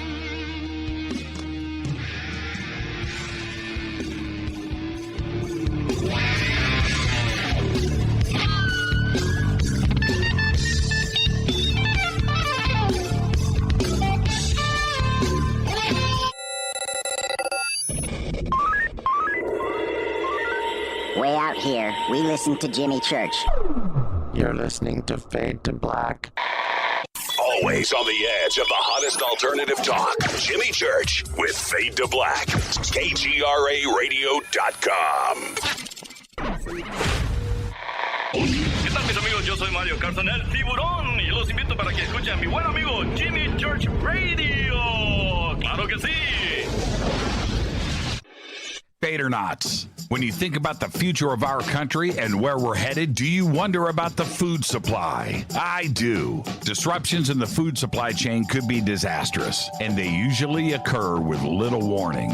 That's why the smartest thing you can do today is to stockpile emergency food, water, and other essentials. I personally recommend My Patriot Supply. They're the nation's largest emergency preparedness company, serving millions of customers for more than a decade. In fact, they're the only source my family trusts for our preparedness plan. You should too.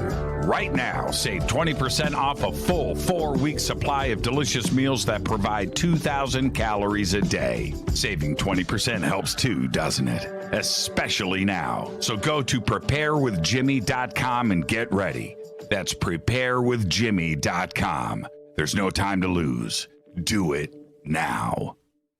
So, you love talk radio? Then you'll love TalkStreamLive.com. TalkStream Live is always on, 24/7 with the best streaming talk shows. Find your favorite talkers and discover some new ones. It's free, readily available online or on mobile with any smartphone or tablet. Finding your favorite talk shows all in one place has gotten a whole lot easier. Just go to TalkStreamLive.com. Be sure to download the free apps from Google Play or the iTunes App Store. You listen to us, and we listen to you. And so does the CIA. KGRARadio.com. You are listening to Fade to Black with Jimmy Church on the Game Changer Network. Oi, oi, I'm Reese Evans. You're listening to Jimmy Church. This is Revolution. The revolution will not be televised. The revolution is on radio. Ciao.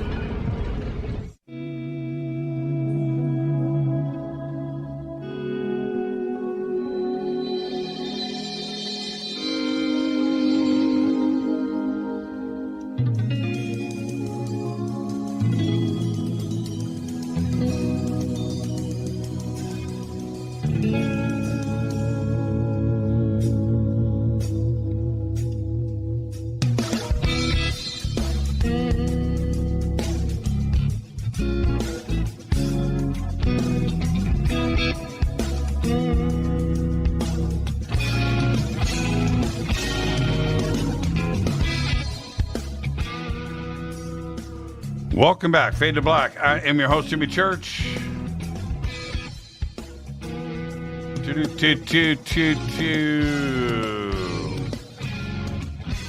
I'm looking for... Okay, it doesn't matter. Let's go back to the phones.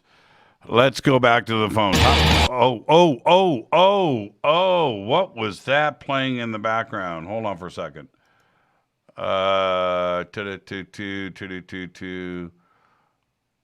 Hold on. What was that? Hold on. Oh, okay. All right.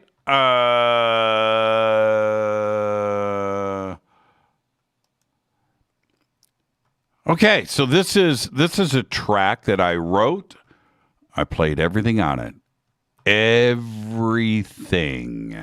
You want to hear it? Here it goes.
There you go. There you go. You wanted to hear something? There's lots more. That was one track off of my CD. All right. There you go. Somebody brought that up in the chat room. I'm like, you know what? That used to be, I think back in the day, that was parts of that was used for the intro of Fade to Black. If you go way back into the early shows, you can listen to it back there. I think. Maybe it was other stuff. I don't know. I can't remember. All right, let's go back to the phones. Hi, you're live on Fade to Black. Who's calling? Hi, Jimmy. This is Christina Gomez. How are you? Christina, what are you doing? Oh, so you just missed. Oh, I had you on hold. Did you listen to the song? That was the best waiting music I have ever been placed on hold on for. It was awesome. That was the flame guitar. What's going on? How you doing? I mean, I'm eating some noodles, actually, honestly. Probably have some ice cream a little bit later. Right. And while doing those things, I was looking at your Twitter, and I did see your picture that you posted for the U-2 spy plane. Right.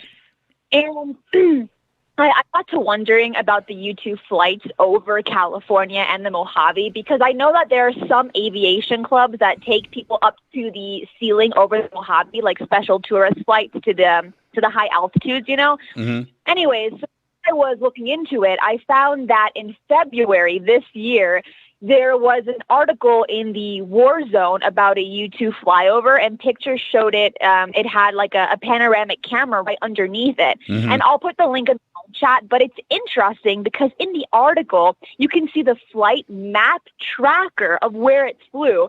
And it flew out of Palmdale, and it went over nearly every major city in California during the photo capture test.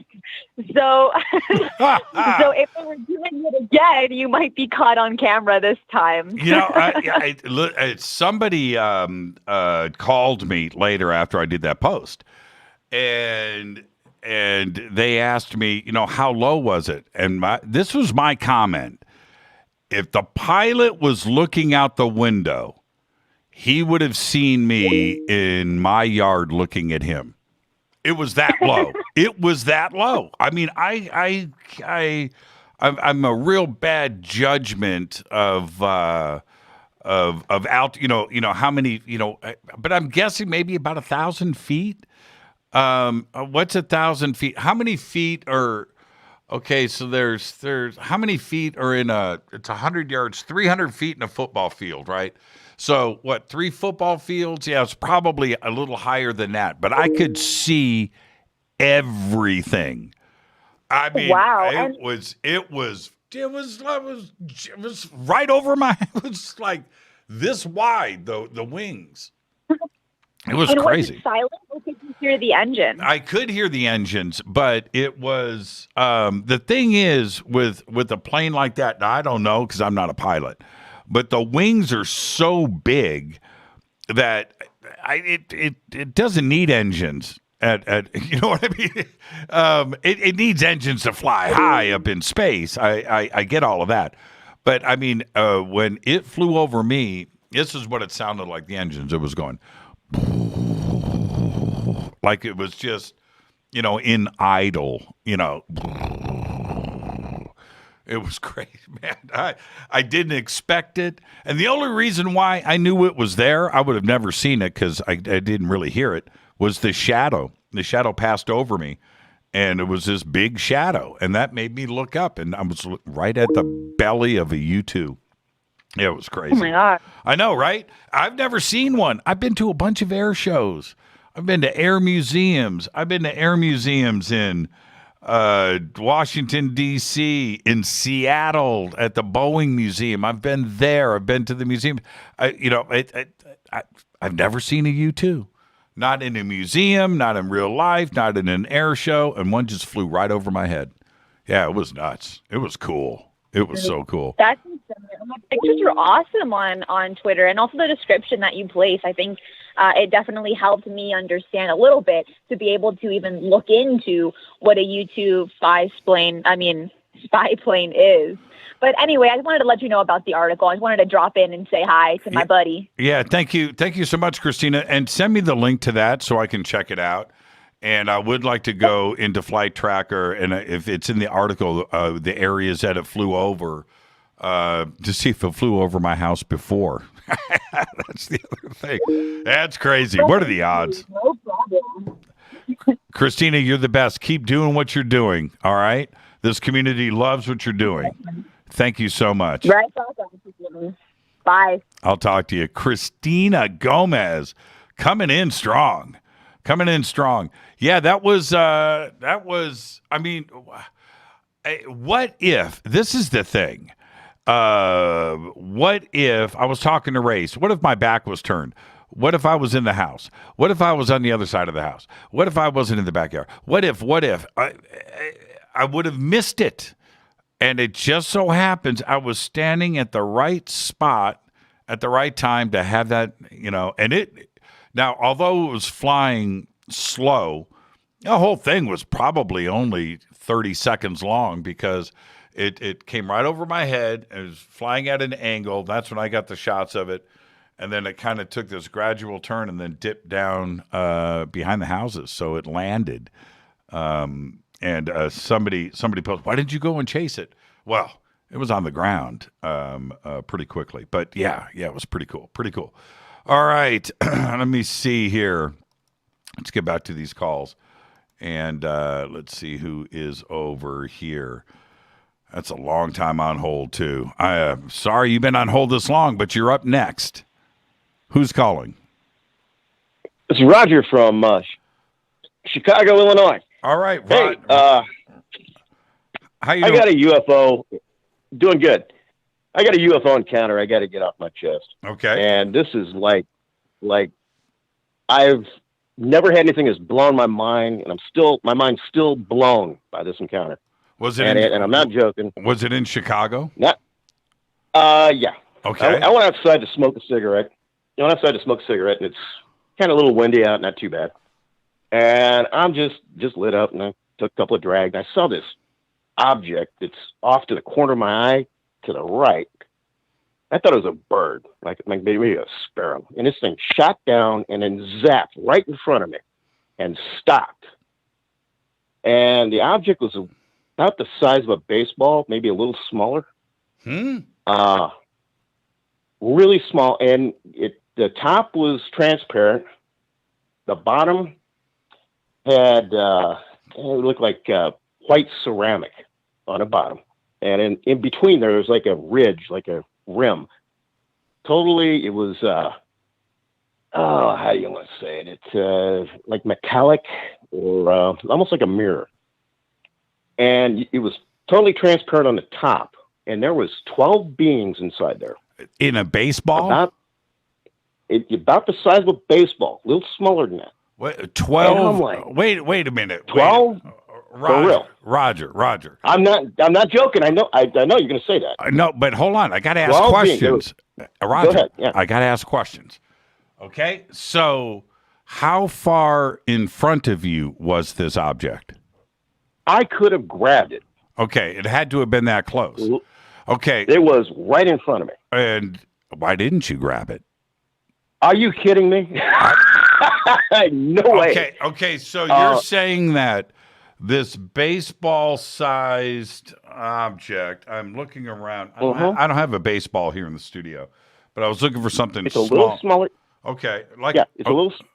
Okay, and then, but on the top of it is a clear dome, and you can see Clear dome. 12, See right in there. 12 little ants.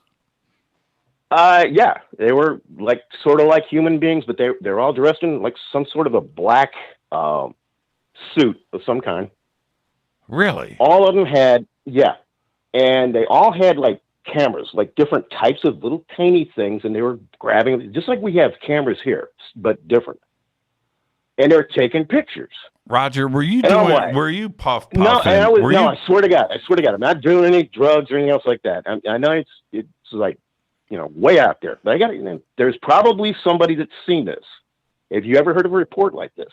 I saw the movie Phantasm.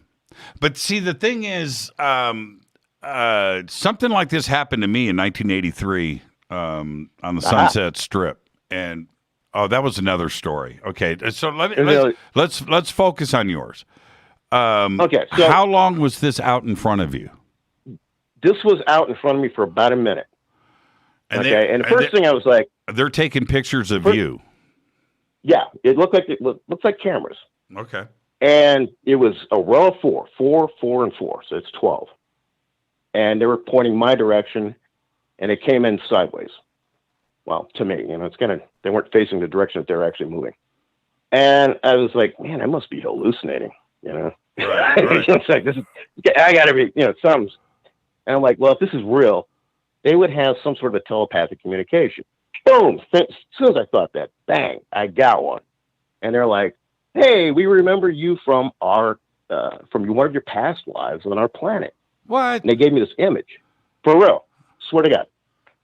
And I'm like, and it matched. I'm very spiritual. And it's like, wow, okay, cool. Yeah, I guess I was a small being one time, billions of years ago. And I'm like, wow, that's really cool. And then I started thinking, where's my camera? It's like, where's my cell phone? When did this happen? This was about a year and a half ago. So this is pretty fresh. It's pretty fresh. And what part this literally blew. What part of Blew my Chicago? mind. What part of Chicago? I'm not gonna go to actual places. Northwest, east, northwest, east, Dixie Highway, Waukegan, south of Chicago, Gary, Indiana area, or more south? Somewhere, more south. Okay, more south. But anyway, this thing, it sent me an image of my past life and just hardcore telepathic, and they all sent it simultaneously. Mm-hmm. Then I was like, holy crap, this is real. Mm-hmm. And I'm like, wow. But I'm like, where is my friggin' phone? I could take the pictures. As soon as I thought that, there was a diagram that I just got this image of like dot, dot, dot, and then up. It was like 3 dots and then up at a different angle. And I'm like, okay, what the heck's that about? And the ship just took off, followed the dots exactly, and shot up going north. Right up in the air. We're talking super fast. It went to Great Lakes Naval Station. Yeah, who knows? Yeah, right. My question is, because it's like, if anybody's ever seen one of these things before, they're not going to report it because it's so freaking weird. Right. Nobody believes it. Right. Okay. But no, to me, it's like the biggest paradigm shift I've ever had in my life. I mean, they have 1.5 inch beings that are able to travel the stars. Yeah. And we don't have that here. Yeah. I mean, it's like, it's like, so what did you do? Okay. Yeah, with this paradigm shift, who did you share this story with? I talked to a couple of people about it, and I get the same reaction. It's like, you're nuts. What were you smoking? Right. Well, of course, really good weed. Yeah. And no, it's true. I'm not going to make it up, but it still blows my mind today. It's something that small has that level of technology. But that's what blows my mind. Well, sort of. I mean, it doesn't blow my mind. I mean, why? I mean, just because you're 6 foot tall and I'm 6 foot tall, and this is our reference point. I mean, that doesn't mean anything.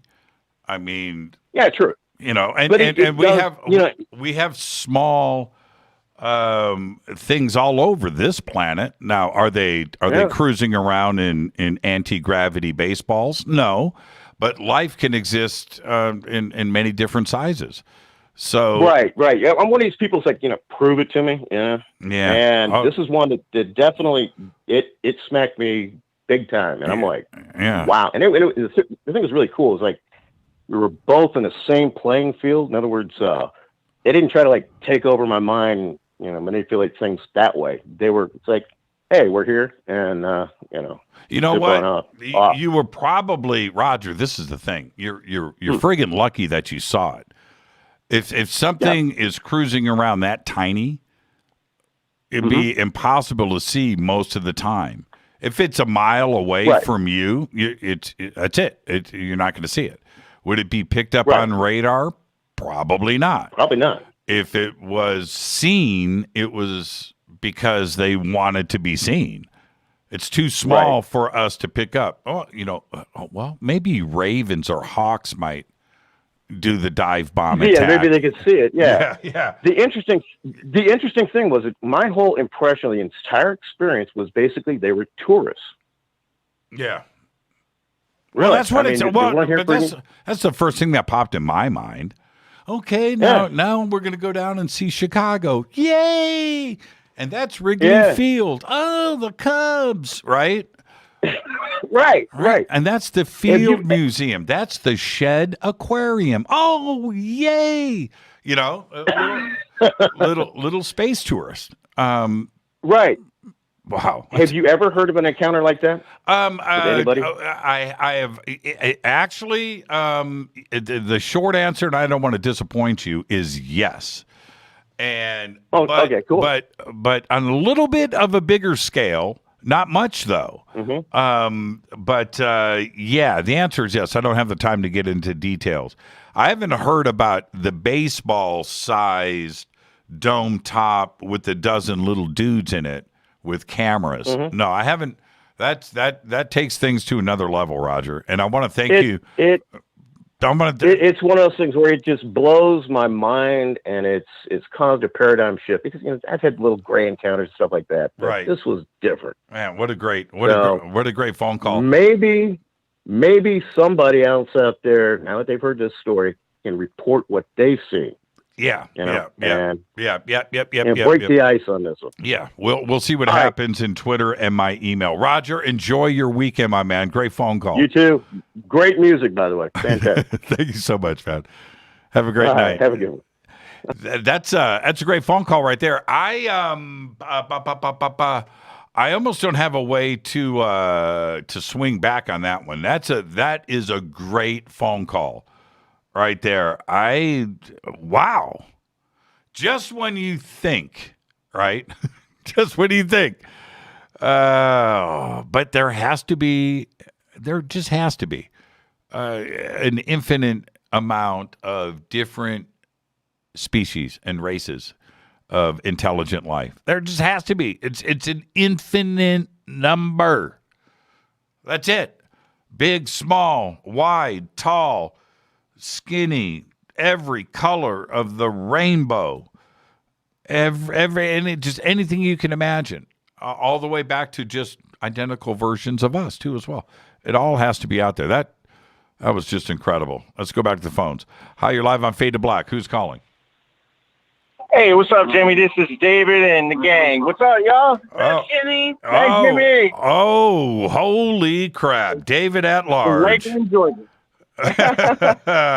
So who's with you? Give me the names. I love the music you played. Oh my God, that was incredible, man. Yeah, thank you.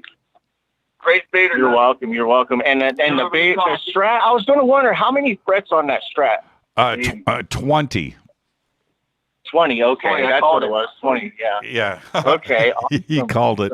Hey, Yeah. I was wondering if any of the people out here know about the Mount Adams incident that you had happen with you, and if they didn't, if you could fill them in on a little bit, if anybody's new to Fadernight and Fade to Black, if you could just say it real quick. Which Mount Adams incident? The beer can? Oh, the hangar door. Oh, the hangar door. Okay, so we're going to go through that. Yes, sir. Well, what had happened was we were out there, and Frankie Four Fingers, John, came up to me in the morning and said, I think a door is opened up on Mount Adams. I said, what are you talking about? And he hands me some binoculars and he points. No, wait a minute. No, he just points and I look and I could see it. It's 14 miles away. And so I ran back and I could see that there was this black spot up there. So I ran back. I got my binoculars. I looked at it. Sure enough, there was something that had appeared on the side of the mountain that wasn't there the day before that I remembered. And it was a big opening on the side of the mountain, and you could see debris had fallen out of this. It looked like a cave, but it was flat on the bottom and flat on the sides, and then round on the top. But it had all this debris that was dirt, rocks, or whatever had fallen and was in the snow that was there. So the snow is white on both sides, but coming out of this entrance was this stream of debris. I still can't put into words how blown away I was. So we photographed it, we videotaped it for the next 2 or 3 days. I went back and looked with my images that I had taken of Mount Adams over the last couple of years up there. And in some of the images, it was there, and in some of the images, it wasn't. So I was never really able to put all of that together. Right. That was amazing. It was absolutely awesome. I remember seeing the photos, and I was flabbergasted. I couldn't believe it. I'm like, wow, there really is an open bay, like an open, an opening there. Yeah. I went back. I just did a radio show. I went on with somebody to talk about this, and just recently, KNX up in Portland, Oregon. So, but my point being, that was with Jeremy Scott. My point being with that, I went back and looked at all of the images and things that I had, and I don't have another conclusion. It's not a shadow. It's not something. It's not a play on the eyes. That is an opening in that mountain. That's it. There's that's it. Nobody's ever going to convince me of anything different. The debris is falling out of it. It's falling down the side of the mountain. It's coming out of that entrance, and that entrance is big. But then I went and looked at other pictures from the same angle, and there's nothing there. It's like the debris's not there. I don't know. It's like a crazy thing for me to say out loud and to say something like this. But there's the photographs. You take a look. What do you think? That's all I can do. I have no idea what it is more than anybody else. Hey, David, you guys behave. Yes, I got to get to a commercial break. Thank you for the phone call. I need to say one thing really quick. Everybody, hit like and subscribe on the Fade to Black button, please. You love Jimmy. I'm only little. I love it. I'll talk to you guys. You guys have fun, man. All right, buddy. Thank you, man. All right, you too, man. Have a great night. Have a great night. That's an awesome phone call right there. That's an awesome phone call. Let's take a break. Thursday night, Fadernight, open lines all night long. All right, if you're on hold, you stay right there. I will be getting to everybody when we come back after this short break. Stay with us.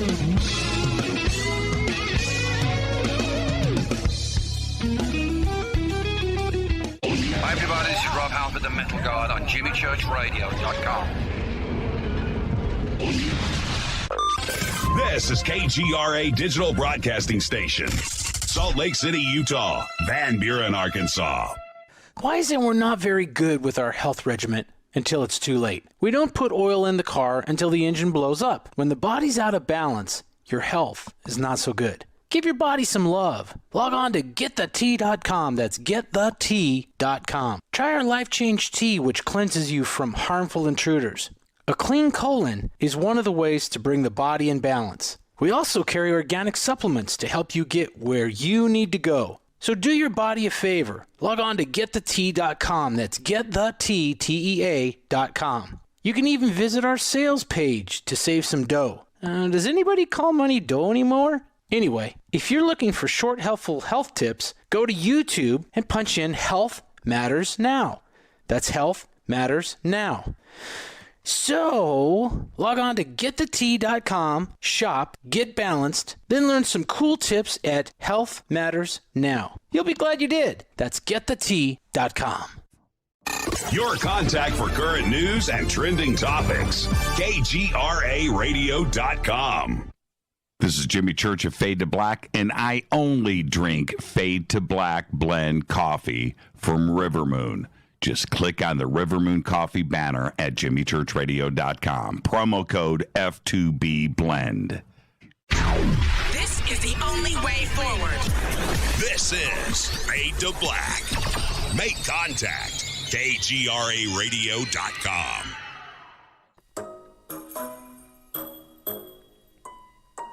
When you're in the house for longer periods of time, you can see them flying or running across the floor.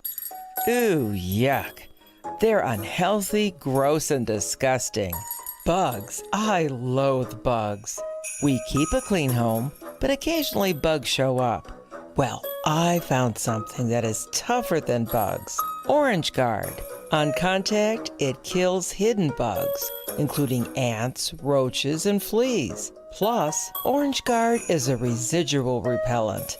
All of the ingredients of Orange Guard are on the FDA generally recognized as safe list. Orange Guard may be used around food, humans, and pets. It comes with a 30-day money-back guarantee. Orange Guard, available at orangeguard.com, Whole Foods, and Ace Hardware. Gold loves chaos, uncertainty, and disarray. History shows us what gold does when people aren't sure about the government, the stock market, their jobs, or their retirement savings. Our national debt is skyrocketing. Gold and other precious metals are a defense measure against inflation and a stock market that might take years to recover. So what can you do right now to protect yourself? Call United Gold Group. We offer gold and other precious metals delivered securely within 72 hours. Are you worried about the stock market? We can also help you set up a real gold or silver IRA or a 401k. Safe and secure. United Gold Group makes gold ownership affordable. Call now and get up to $2,500 in free gold or silver with a qualified IRA. Call 800-753-8534. That's 800-753-8534 or visit unitedgoldgroup.com.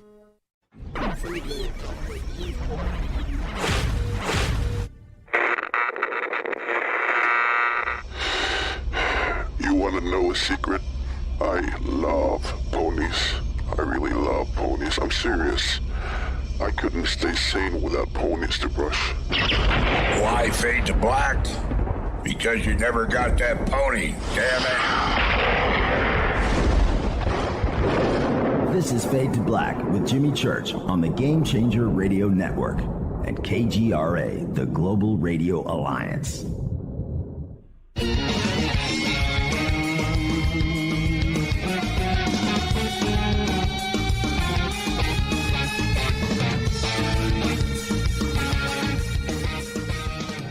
Man, I just got popped in the jaw by my own headphones. It's going to leave a mark. It's going to leave a mark. You saw that on the video. 4K high def. Popped in the jaw, man. Right? Fade to Black, Fadernight. I am your host, Jimmy Church. Open lines all night long. And let me just say this. All right? Let me get this hair back. This is why I do the show. Right here. This is what Fadernight is all about. Amazing calls all night tonight. Just absolutely amazing. Baseball. A baseball with tourist. That was fantastic. Roger, that was incredible. David and the crew all partying and listening to the show. You guys rock. All right. So how many frets on that baby strat? I said 20.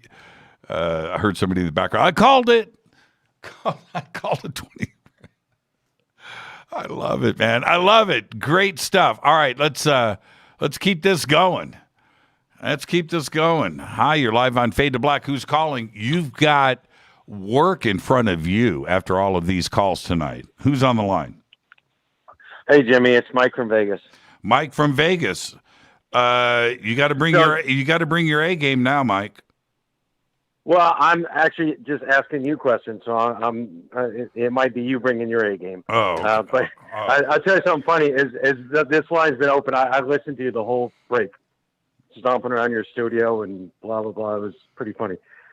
Okay. Oh, you heard me making noise in the background. Yeah. Oh yeah. No, the whole the whole break. Oh, wow. So first thing I want to say is, you were talking about talking to Reese, and I remember you did kind of an extended interview with him not that long ago, and you guys clearly have some very different ideas about things, but I think it's so cool that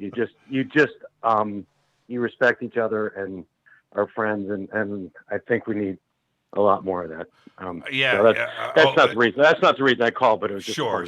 No, I understand that. And Race and he's listening right now, and I'm going to make him laugh. Race and I, okay, we agree on one thing we don't argue about: food. Him and I are on the same page when it comes to food. All right, no question about it. The rest of life, nah, Race and I are way, and it's the best part of Race Hobbs is that I learn something from that man all the time. Hopefully he's doing the same with me. But you have to be able to, and I hope that Race and I lead by example, and Linda Moulton Howe or Richard Dolan or Micah Hanks, and I could just go on and on and on down the list, that you can have a discussion from opposite sides of the table and be civil about it, and listen to the other person. Be patient and listen. You don't have to agree, but agree to listen. That's it. And that's one thing about this show. If we lead by example to this community, is that's how you get it done. Not to go and fight and argue because somebody doesn't see things your way, in your bubble. That's not the way to. It's impossible, Mike. It's impossible to learn. It's impossible to learn. If you're not listening, how are you going to learn? Right? That's it. That's it. How do you learn? 100%. And 100%. And I, I'm of the opinion you don't try to change somebody else's mind, and you're not going to have somebody else change your mind. But if you can understand each other a little bit better, then that's a good conversation. Yeah, because but let me say this though, you can't anytime there's a medical term for this problem. There's a medical term for it, but it's this. If you have a belief system, whatever it is, it doesn't matter if it's sports, food, UFOs, ghost, politics, religion, it doesn't matter. But if you are raised a certain way and you've got that inside of the more that somebody tries to change your mind, the stronger your foundation becomes. You dig your heels in, yeah. That's it. That's it. You're not going to change somebody's mind. It's not. All you're doing is strengthening their resolve, and that's it. So no, I'm not out to change anybody's mind, and hopefully neither are you. But so I want to get to the real thing, because I just want to say how much I dig what like you and Reese, that you can appreciate each other, and that's cool. Sure. Okay, but go ahead. So I was listening. I guess it's probably been about a month, and you did an interview with the woman who was out in the desert, and she went in the tunnels and talked to all the ETs and blah blah blah. And I'm like, I'm listening to this. I'm going, I don't know if this is a hoax or a joke or legit. Mm-hmm. And the thing is, it felt like it was legit. I mean, I was listening to her and I was going, God, and I tried to explain this show to a friend of mine about a week after that. Mm-hmm. And I felt like an idiot. Mm-hmm. I'm like, my friend's looking at me like, what are you talking about? Right. And so it took me, I was trying to process that. And to this day, I don't really know what I heard, but I'm just wondering, after all this time that you've had,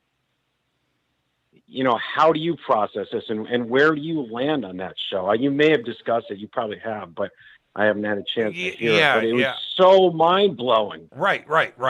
Okay. I can do it very easily.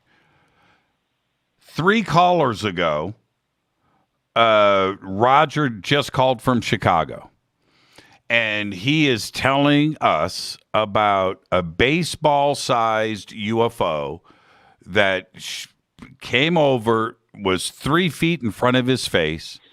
3 feet, a baseball-sized UFO with a glass dome top on it, with 3 rows of 4 little alien beings taking pictures of him. Now, what am I supposed to do with that? Right? And first off, you listen. I'm not judge or jury, and the audience is listening to it now. And he, and I cracked a couple of jokes and things, and he's laughing, and he's saying, "Of course, I expected you to react that way," but that experience of his, however it happened, is no different than Anjali coming on this show saying that she went into a tunnel in a mountain in the Mojave Desert and hooked up with ET. And they're going to reveal themselves before 2021 is over. What's the difference between those two? What's the difference? None. The answer is none. To me, the difference is that she's saying she has people and she's going to put this on TV and she's really going to blow the lid off everything in our reality. So that is a difference. But other than that, it's the same. It's the same. And what I have learned is that now let's back up. Let's talk about tonight. Here we have David just called in with his friends and wanted me to talk about the alien door that I saw open on Mount Adams. That's another example of, look, if I am going to tell that story. Now, there were witnesses and we got photographs and all of that, but that part doesn't matter. If I am going to tell people about my experience and I want them to listen to me, and you don't have to believe it, you don't have to think it's aliens, you don't have to think anything, but just listen to what I have to say. I give that same courtesy to everybody else. That's the only way to approach it. And with Anjali, she's got her thing. Of the one comment that I made to her, and I've done it since that show with her, is this has to happen. That's what I was. It has to happen. You can't have an excuse. Oh, the aliens left. The door's not there anymore. My cover was blown. The government stepped in. Whatever the excuse is, you can't go there. This has to happen. And if it doesn't, we've got 2-3 months left. We got October, November, December. So we've got 3 months left in 2021. This is supposed to happen. I may be part of. I've been invited, so we will see if it does happen. I should be there, and I will report on everything. It was an amazing interview, and as I was listening to it, I was thinking to myself, this is so difficult to do because it's so unbelievable, but you have to suspend your disbelief. And when that interview is done, I thought there's only one other person. You did such an amazing job. Because it was impossible, and there was only one other person that could have done that interview, and that was Art Bell. It was no one else could do that. You were walking such a fine line on that interview, and it was. I loved it. It was great. Well, and I appreciate that, Mike. I don't want this to be, and I keep going back to Al Capone's vault, right? You don't want to be married to this story. You do not. You don't want to.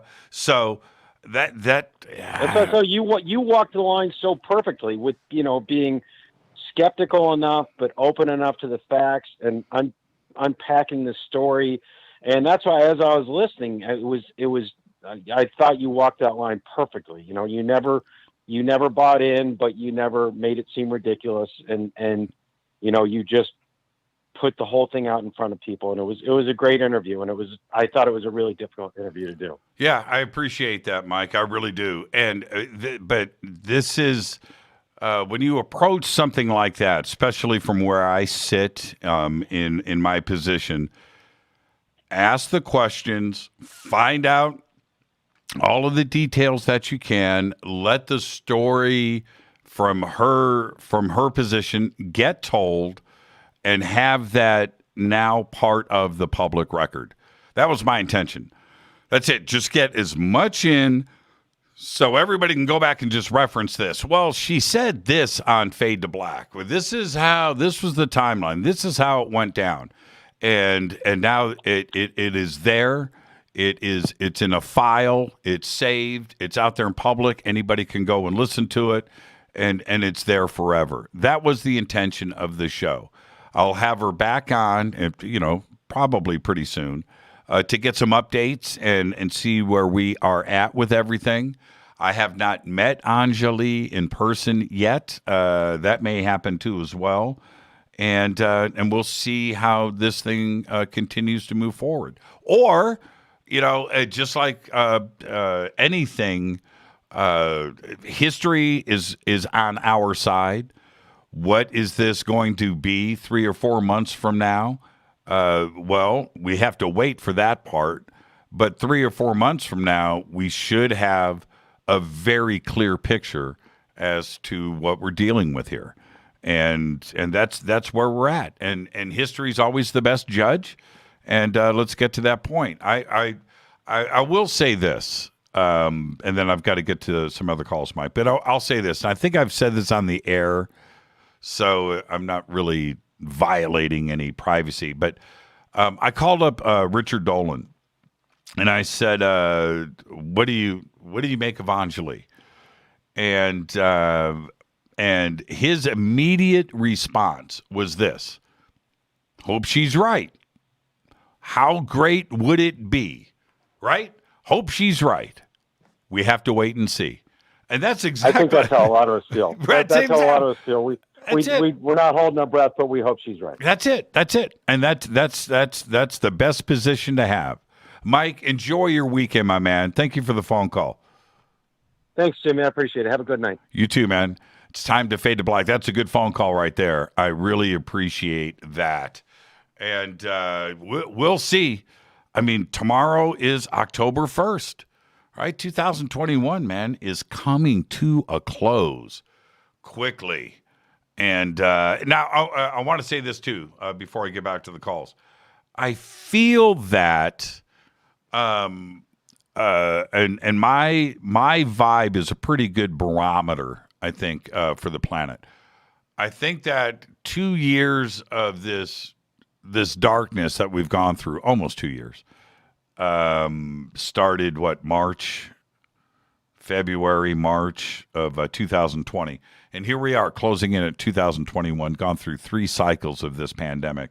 But I think that we are feeling the end of this. Feeling the end. I think things are starting to feel happier out there. I do. I'm starting to feel that way. Let's go back to the phones. Hi, you're live on Fade to Black. Who's calling? Hi, Jimmy. It's Debbie from Sacramento. How are you, Deb? What's going on? Well, thank you for playing that track for us. Long-awaited music from you, and everybody really loved it. Oh, okay, that's cool. I've played tons of music before, but anyway, it's probably been many years. So, but anyway, yeah, I've that's never cool. heard anything. Chat rooms were blowing up saying, "Hey, you need to do this more often, Jimmy." They loved it. Oh, So, it's not about yeah, me, Deb. It's not about me. It's about you. No, you got to remember that. Please, It's not about me. It's not about me. It's not it's about me. Fadernight and all the faders. Yeah, all the faders. it's a great show. Great show tonight. I'm in a great mood. I've got some Korean barbecue beef that I've been marinating all day, and I as soon as I wrap tonight, I'm going to be in such a great mood, and I'm going to go and fire up the grill. But I wanted to say this. I'm working with some other people right now, and I know with like 3 or 4 different groups of people, and I have to work all weekend. I've got to put in some 10, 15-hour days over the next 3 days. I got a ton of stuff I've got to get done. And and I'm just thinking about that. Normally, I'm thinking, oh, it's Thursday night. I'm going to stay up. I'm going to binge Rick and Morty all night. I'm going to make some popcorn. I'm just going to just rock and roll. I can't do it tonight. I can't do it. I've got the craziest weekend in front of me. Okay, you called me. What's on your mind? Well, I wanted to know along with the music, and I wanted to ask you this before when we did the trivia quiz, when you pulled your guitar off the wall, and I got distracted watching you play. Do you play by ear at all? I play completely by ear. What do you mean? Oh, completely. Well, because some people, in order to play, well, like I play piano, so I can do a little by ear, but I have to do sheet music. I need my sheet music to play, no, I'm not one of those. Okay, this is what I can do. Now, it takes years. Okay, I've been playing now. I'm 58, so I've been playing for, taking it serious for 44 years. Okay? I can listen to any music and play it in my head. And then I can, without hearing the song again, I can pick up a guitar and play that song. Doesn't matter what, it doesn't matter. Country, classical, rock, rap, whatever. I don't know if I could do Mongolian. Amazing. I don't think I can do Mongolian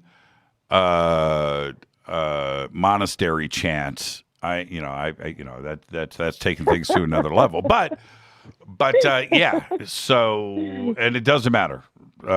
Solos, guitar, it doesn't matter. I play completely by ear. It takes a long time to be able to do that, but I can. That's pretty amazing. You know, I've grown up with musicians all my life, and there's only a handful that could do it, actually. Yeah. So you're in kind of a small group. So that's cool. That's really cool.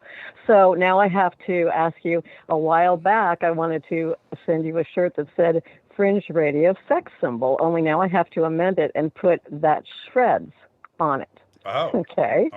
And I have to send you that for your birthday. However, TriScale has your address, your postal address, but I do not. And I sent you an email right before 9 o'clock, and it says Deb from Sacramento. So I need you to respond with some kind of post-it address where I could send it so that you have it in time for your birthday. $50. $50? Yeah, $50 for the address. Oh, for the address? Yeah, I'll send it right now. Oh, how much did... TriScale, Do you want to... TriScale, $100. $100. TriScale paid $100? Absolutely.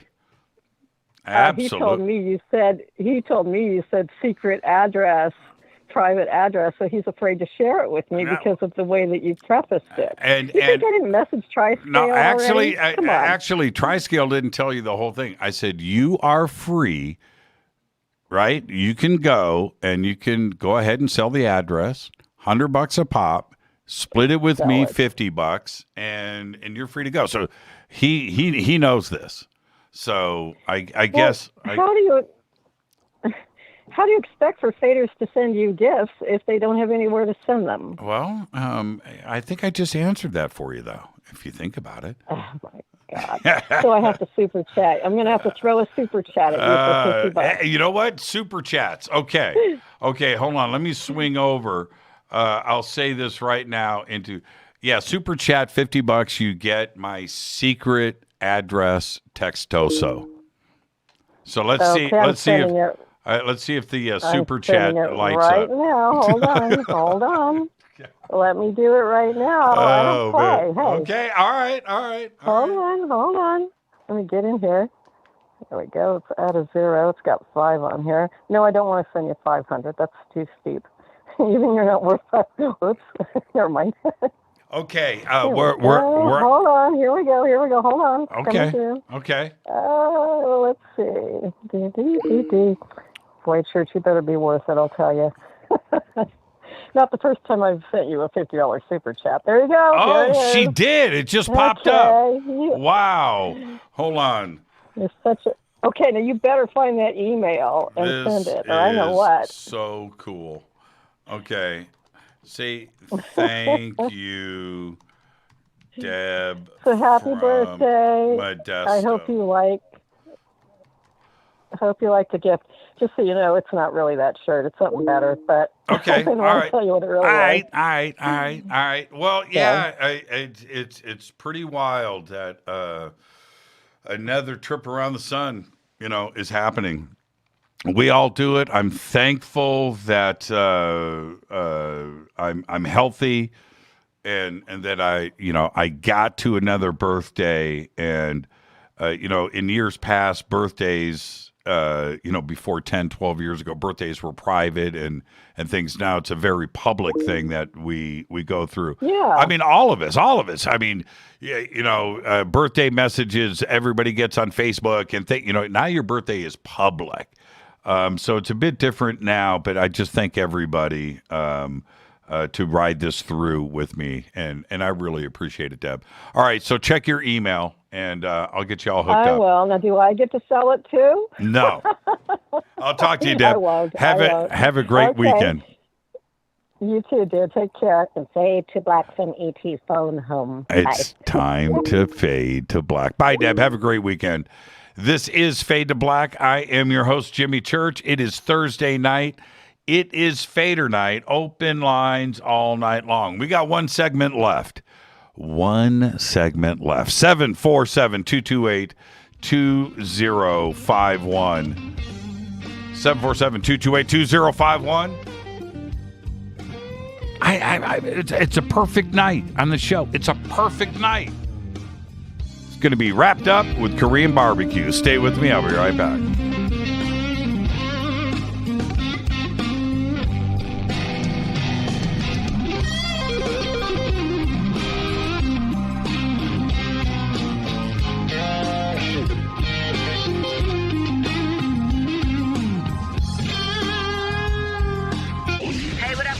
Vivica Fox here, and you are listening to my boy, Jimmy Church, on jimmychurchradio.com. Despite popular opinion, reading a book will not make you smarter. But listening to Jimmy Church will. This is Jimmy Church of Fade to Black, and I take Life Change Tea supplements every single day. It's what I do. Click on their banner at jimmychurchradio.com. When you take the beans from Central America with dashes of Indonesian and African mixed in and then roast it to the dark side of Fade to Black, you create the ultimate brew of fringe. Introducing the Fade to Black blend from River Moon Coffee. Yes, River Moon's darkest customized roast was created for the love of Fade to Black. The alchemy of masterful roasting and smoking the beans is in every sip of this full-bodied, dark Java. I need my coffee dark, deep, with distinct bittersweet chocolate highlights, just like the bunker. Leaning further into the darkness of the roast is Fade to Black blend from River Moon Coffee. Just click on the banner at jimmychurchradio.com and use the promo code F2B blend for 15% off of your order today. This is Billy Carson with ForbiddenKnowledge.tv. Forbidden Knowledge TV has just reached its 1-year anniversary. That's right, 1 year. And as a show of appreciation, we are giving all new subscribers a free 30-day trial of ForbiddenKnowledge.tv. That's 30 days to binge watch thousands of movies, documentaries, conferences, workshops, lectures, yoga classes, meditation courses, and so much more. So log on to ForbiddenKnowledge.tv from your computer or mobile device, or get the Forbidden Knowledge TV app on Apple TV, Roku, Amazon, iTunes, or Google Play today, and use coupon code 30daysfree That's coupon code 30 days free on forbiddenknowledge.tv today. Are you intrigued by Paranormal Talk Radio? You'll love the new Paranormal Radio app from TalkStream Live. You'll find a great selection of talk shows covering UFOs, ghosts, strange phenomena, and much more. Download the Paranormal Radio app now and start listening to the very best in paranormal talk entertainment, including the network you're listening to right now, the Paranormal Radio app, free in Google Play and the iOS App Store.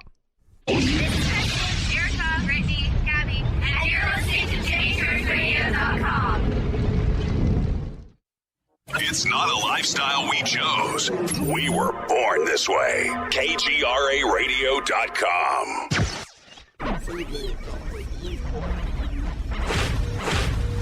This is KJCR at JimmyChurchRadio.com.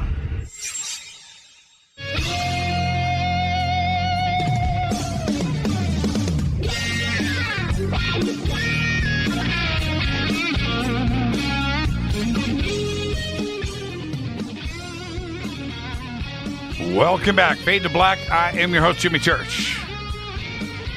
What is cracking? It is Thursday nights, Fadernight. It is open lines all night long. And great calls tonight. I mean, I say this every week, but I mean it. I mean it. When I am rolling through my Thursday and thinking about Fadernight, and I can't wait for 7 p.m. I just cannot wait for this night to start. It is just my favorite night of the week, and all of the guests are great, and all of the conversations are great. But hanging out with all of you is special. It's cool. I don't know what to expect, and it's always just special. And tonight is exactly why I do this show. It is something that I say often enough, and I don't thank you enough, and I'm so humbled by it that we can pull all of this off and hang out with everybody. So that being said, I've got one segment left before I get to my Korean barbecue. 747-228-2051 and 2222. Man, Triscale and Deb, they're communicating behind the scenes, and that is. I love you guys. All right. Yeah, Triscale. It was about a month ago, and we were talking about skulls and it was Pat. I think it was Pat, the elf. And so we're talking about skulls and talking about different stones and crystals and things. And Triscale hit me with, I've got 3. Pick one, and you can have it for your birthday. And I called Triscale's bluff. And went straight there. I'm putting you on hold. Just stay right there. We'll get to you. I called Triscale's, but Triscale called my bluff, right? So this poker game's going down, back and forth, and that's where we're at. So the birthday gift is in the mail. I can't wait, Triscale, to show everybody on the bunker cam.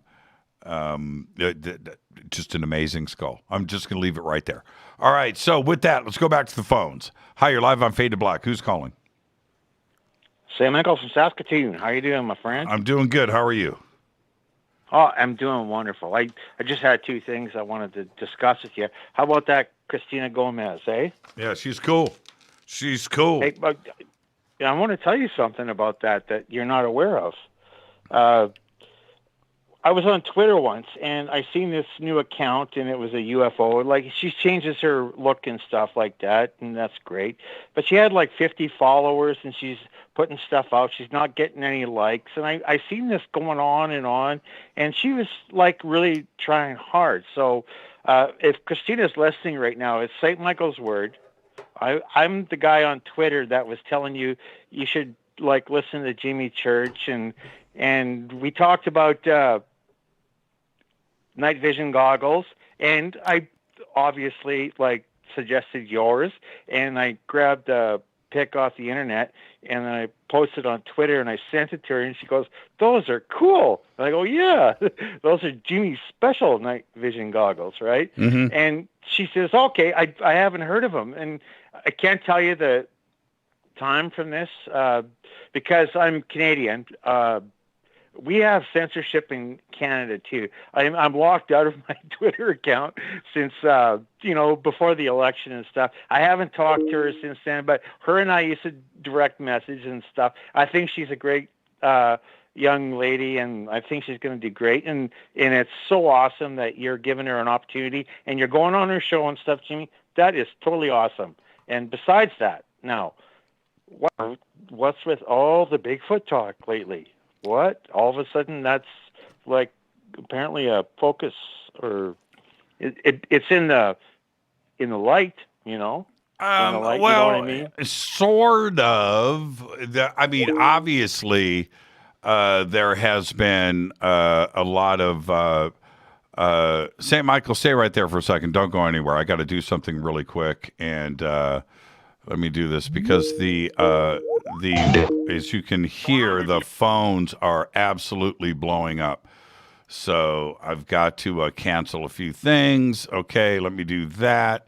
And coming back to St. Michael. Okay, so things go in cycles and with this show.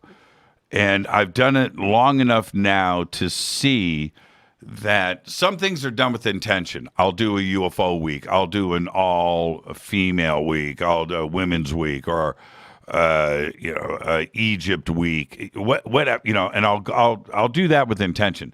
But other things just naturally go into cycles. So there were a couple of things that were already kind of pre-planned in advance, and they were Bigfoot centric. And I had decided maybe about a year ago that I wanted to try to do a Bigfoot show once a month or maybe twice a month. So that was always the intention, was to go and pursue some of the best Bigfoot researchers out there. And so as the cycles go through, it just happened to be this last month or two where some of the stuff got caught up on this show, where it seems like suddenly it's all Bigfoot all the time. It's not, but it just happened to be that way. If you go back, if you think about last week or the week before, there was no Bigfoot.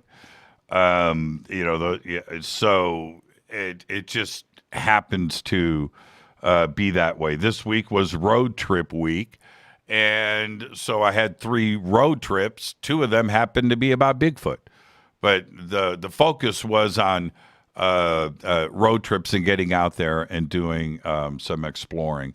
But there you go. I really appreciate it, St. Michael. Before I let you go, anything else real quick? Nothing other than I love you, and brother, we got to get out of this stuff, and we got to get back to normal. Would not be a juicy thing like a juicy steak with a whole bunch of people in the backyard. There you go. Thank you so much, St. Michael. Behave and be well up there in Canada. Really appreciate the phone call and the thanks to Christina Gomez. Really cool. Thank you so much. And I wanted to go back. Well, you know what? I've got too many calls on hold. So let's see who's on hold the longest. Let's go here. I'm looking at Triscale with the poker gif. Somebody's listening to the show. Hi, you're live on Fade to Black. Who's calling? Oh, it's me again, Pat. I'm sorry for calling you back. Oh yeah, only one call a night, Pat. Oh, I'm sorry. Yeah, that's okay. That's okay. I wanted to ask you a question, but yeah, what's that? Right. Okay. Quick, I'll let you do it. Go ahead. Are you a sci-fi freak? Yeah, of course. Okay. I just wanted to say how relevant. I don't know. This is coming from left field. The the movie The Day the Earth Stood Still, the original. Yes. How relevant could that be today? Yeah, well, it's spot on the money. Spot on the money. I've always felt that and Pat, thank you for the phone call. You got in. There you go. But let me say this, Michael Rennie, the original version of that, man, Keanu Reeves blew the second version. Oh, that just upset me so much. I wanted it to be good. But the original, I have watched it over and over and over again, mind blown. And my mind is blown with that film. And two films came out at just about the same time in that period. One is Fantastic Planet, and the other one, of course, The Day That the Earth Stood Still. One being in color, and the other one, of course, in black and white. But in the storyline in the original, The Day That the Earth Stood Still, is incredible. How would that be handled? And the science and the scientists and the things and the revelations that were coming there, and how, and how would Washington react and the military? And well, we all know how that played out. Okay, so the storyline is great. But there was another thing about The Day the Earth Stood Still from when I watched it from the very youngest age until now. The special effects in that are off the hook. I mean, the not only the robot, which is in my logo, not only that, the flying saucer, the way that the door opens, the way that there's no seams on it, how they made that look. And this is full size. This is not, obviously, it's not CG. This is not some special effects created in the studio. This is built on the set, and they're right there. It freaked me out. And that part of it from when I was a kid, it just seemed real to me. The robot didn't look fake. It didn't look corny. The spaceship didn't look corny. It all had this very real thing to me, and it stayed with me. And so anyway, so I watch it today. I'm looking. I don't see the fakiness. They pulled that off, and the same things happened in Fantastic Planet. The special effects and how they pulled that off in the 1950s is beyond me. Beyond me. So there you go. Thank you so much for the phone call. And yeah. And the storyline in both of them, actually. What's his name? Leslie Nielsen stole the show. But the storylines in both films are great. Love it. The special effects and how they pulled that off in the 1950s, it didn't happen again that great until 2001, and really hasn't happened since then. Little bit in Close Encounters, but we started to get into photographic effects as opposed to things being shot on film and being real and shot on film. And that's why 2001 stays on such a high level. I was talking the other day to Carrie from Palm Springs, and we were talking about historic films, and she's going through this phase, and we talked about actually we talked about these two films, and my comment about 2001, because she had asked me, she said, is 2001 your favorite sci-fi film? I said, you know what? It may be the greatest film ever made. I mean, is it Citizen Kane, Godfather 2? Is it like that? Yes. I mean, that's where it stands. And with that, let's go back to the phones. Hi, you're live on Fade to Black. Who's calling? You're live. Hello. You're live. I'm looking right here. Okay, I'm gonna swing this back. I'm gonna refire this up. Hi, you're live on Fade to Black. Who's calling? Somebody has me on hold. Somebody clicked over. because it's too quiet. So should we just sit and listen? Should we just sit and listen? You guys are, this is cool. Yes, I agree. If you look, Triscale, thank you for showing, look at Triscale's GIF. If you go to hashtag F2B, go to the sandbox. You don't have to follow me. Just go to hashtag F2B, go to the sandbox. And look at the GIF here of the day that the earth stood still. This is one of the scenes that messed with me. Look at this special effects and the way that they did this. And look, when it comes back, each shot to the rope, that robot is not some hokey, what's this? What's going on here? Galactic Lucky Charms? I heard about that, but now that they are out, everybody's with me on the same page. All right. With this. Okay. Hi, you're live on Fade to Black. Who's calling? Who's calling? 3, 2, 1. Okay, I'm going to refire this up. See, because now they go back to the hold music, and then I can come back. Hi, you're live on Fade to Black. Who's calling? And if you're listening to the show right now, I could give out the area code. Oh, are you there?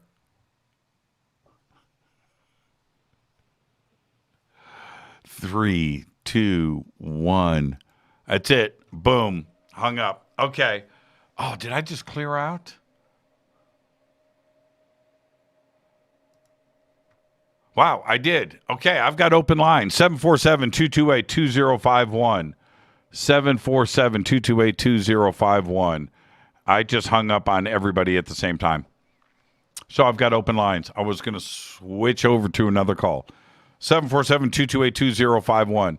When back to my conversation with Carrie, isn't this strange?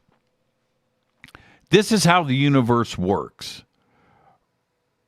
I just had these conversations with Carrie about classic sci-fi films, and then Pat calls in with this. I just had this conversation like last night and the night before.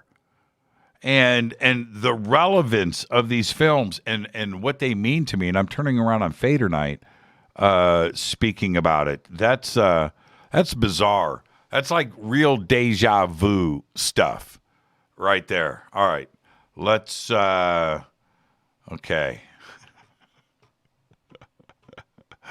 When it rains, it pours. When it rains, it pours. Okay. I'm putting you on hold, and I'm going here first. And let's see who is here. Oh, come on, man. What, am I going to go into overtime now? Getting to 10 calls?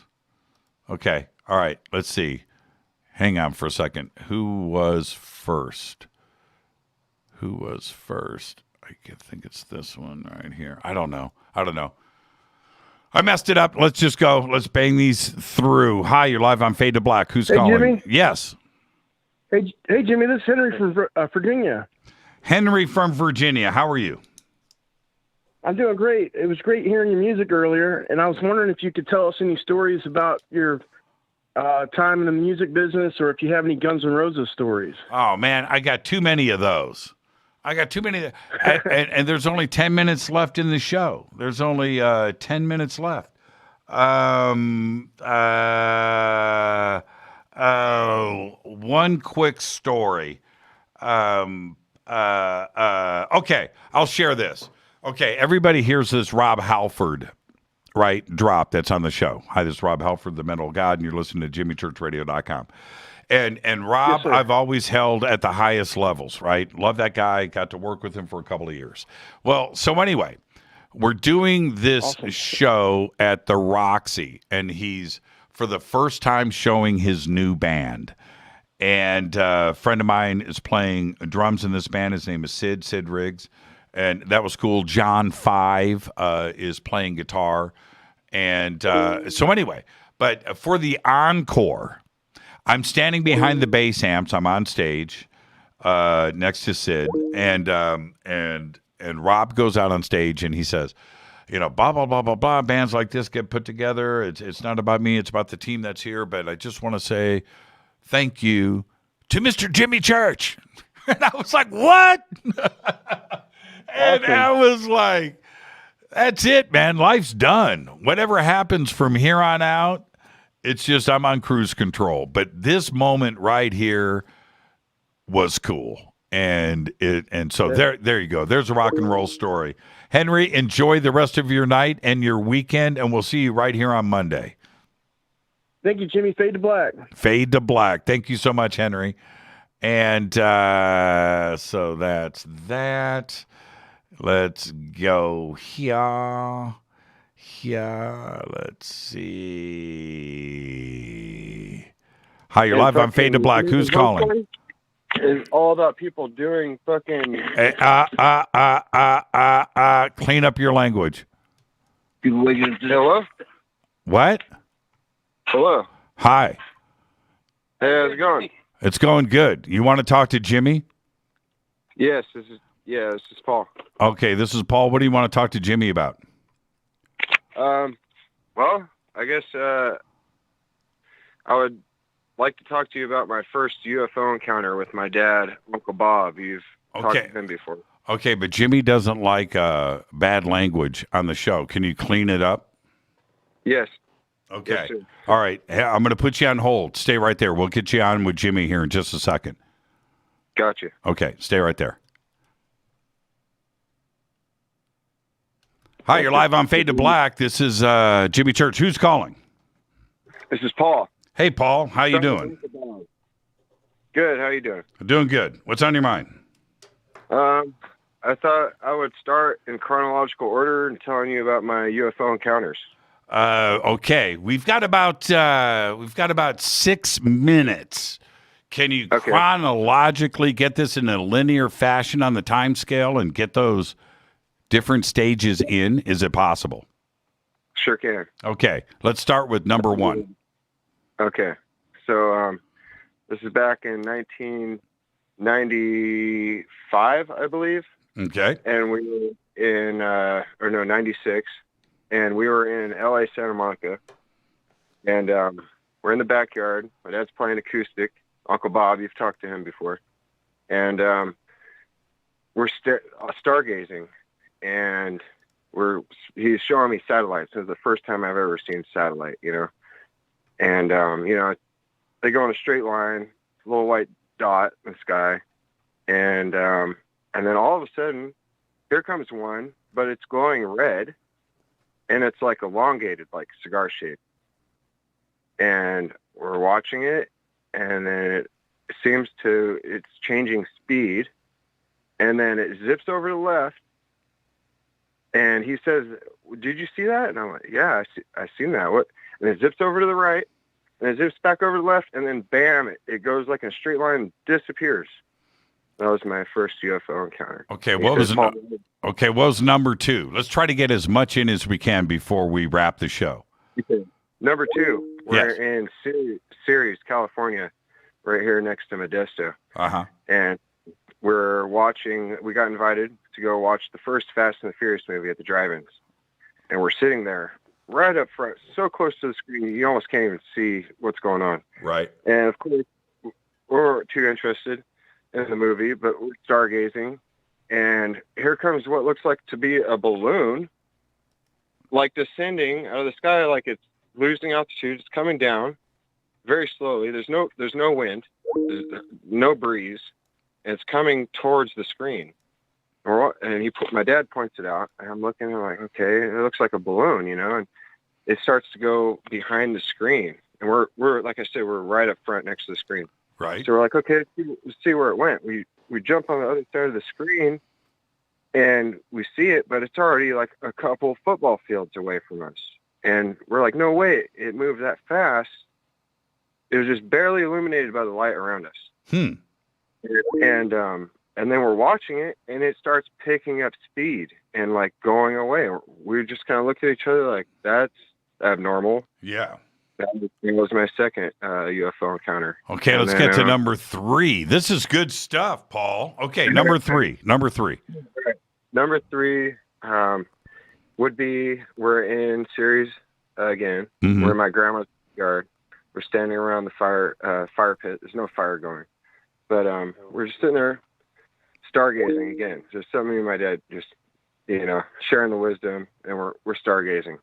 And it looks like an owl is flying over us, like a white owl. And there's a lot of owls around. We were like, okay, look, there's an owl. Mm-hmm. Wait, it looks like, and we're like, wait, it looks like a seagull. Okay, and it was the same thing that happened with the balloon, and it looked like it was flapping its wings. You could see all that. It was in great detail. I must have been 12 or 13, and so there's Ceres Airport right there, or Modesto Airport, and here comes a plane landing, or no. Was it? I can't remember if it was landing or not, but no, it didn't land. It kept going, and it looked like the bird changed direction and started head towards the plane, but it did the same thing where it started accelerating at a speed greater than a falcon, or like a falcon diving maybe. But man, this thing was hauling butt towards the airplane, and then we couldn't see it anymore because it wasn't lit up by its own lights. It was illuminated from the city lights. So. You've got a life of UFO sightings. Can you get number 4 in 60 seconds? Number four. God, there's been so many. I might get them mixed up now. Number 4. Okay, the closest one to my memory. We were down by San Joaquin River, towards the end of Crow's Landing, and out past in the cornfield, just taking a hike with the dog, and it looks like there's a helicopter. And this is natural wildlife refuge area, it's just emptiness. Right. And we're looking, and Dad goes, hey, man, that thing's close enough. You should be able to hear the engines on that, So we hiked towards it, and we're getting pretty close. I couldn't tell how far it was, but it started getting to rough terrain. We had to stop. But it stayed there. We must have watched it for hours. I don't even know how long, but no noise, no blinking lights, just a regular, glowing incandescent light, And we got kind of bored with watching. We're like, maybe we'll go back and get a drink of water or whatever, and we come back and see if it's still here. When we stepped back out, it was gone. But still odd. I'd say 5th one I seen was using my night vision optic, and we seen one, and then we used the optic.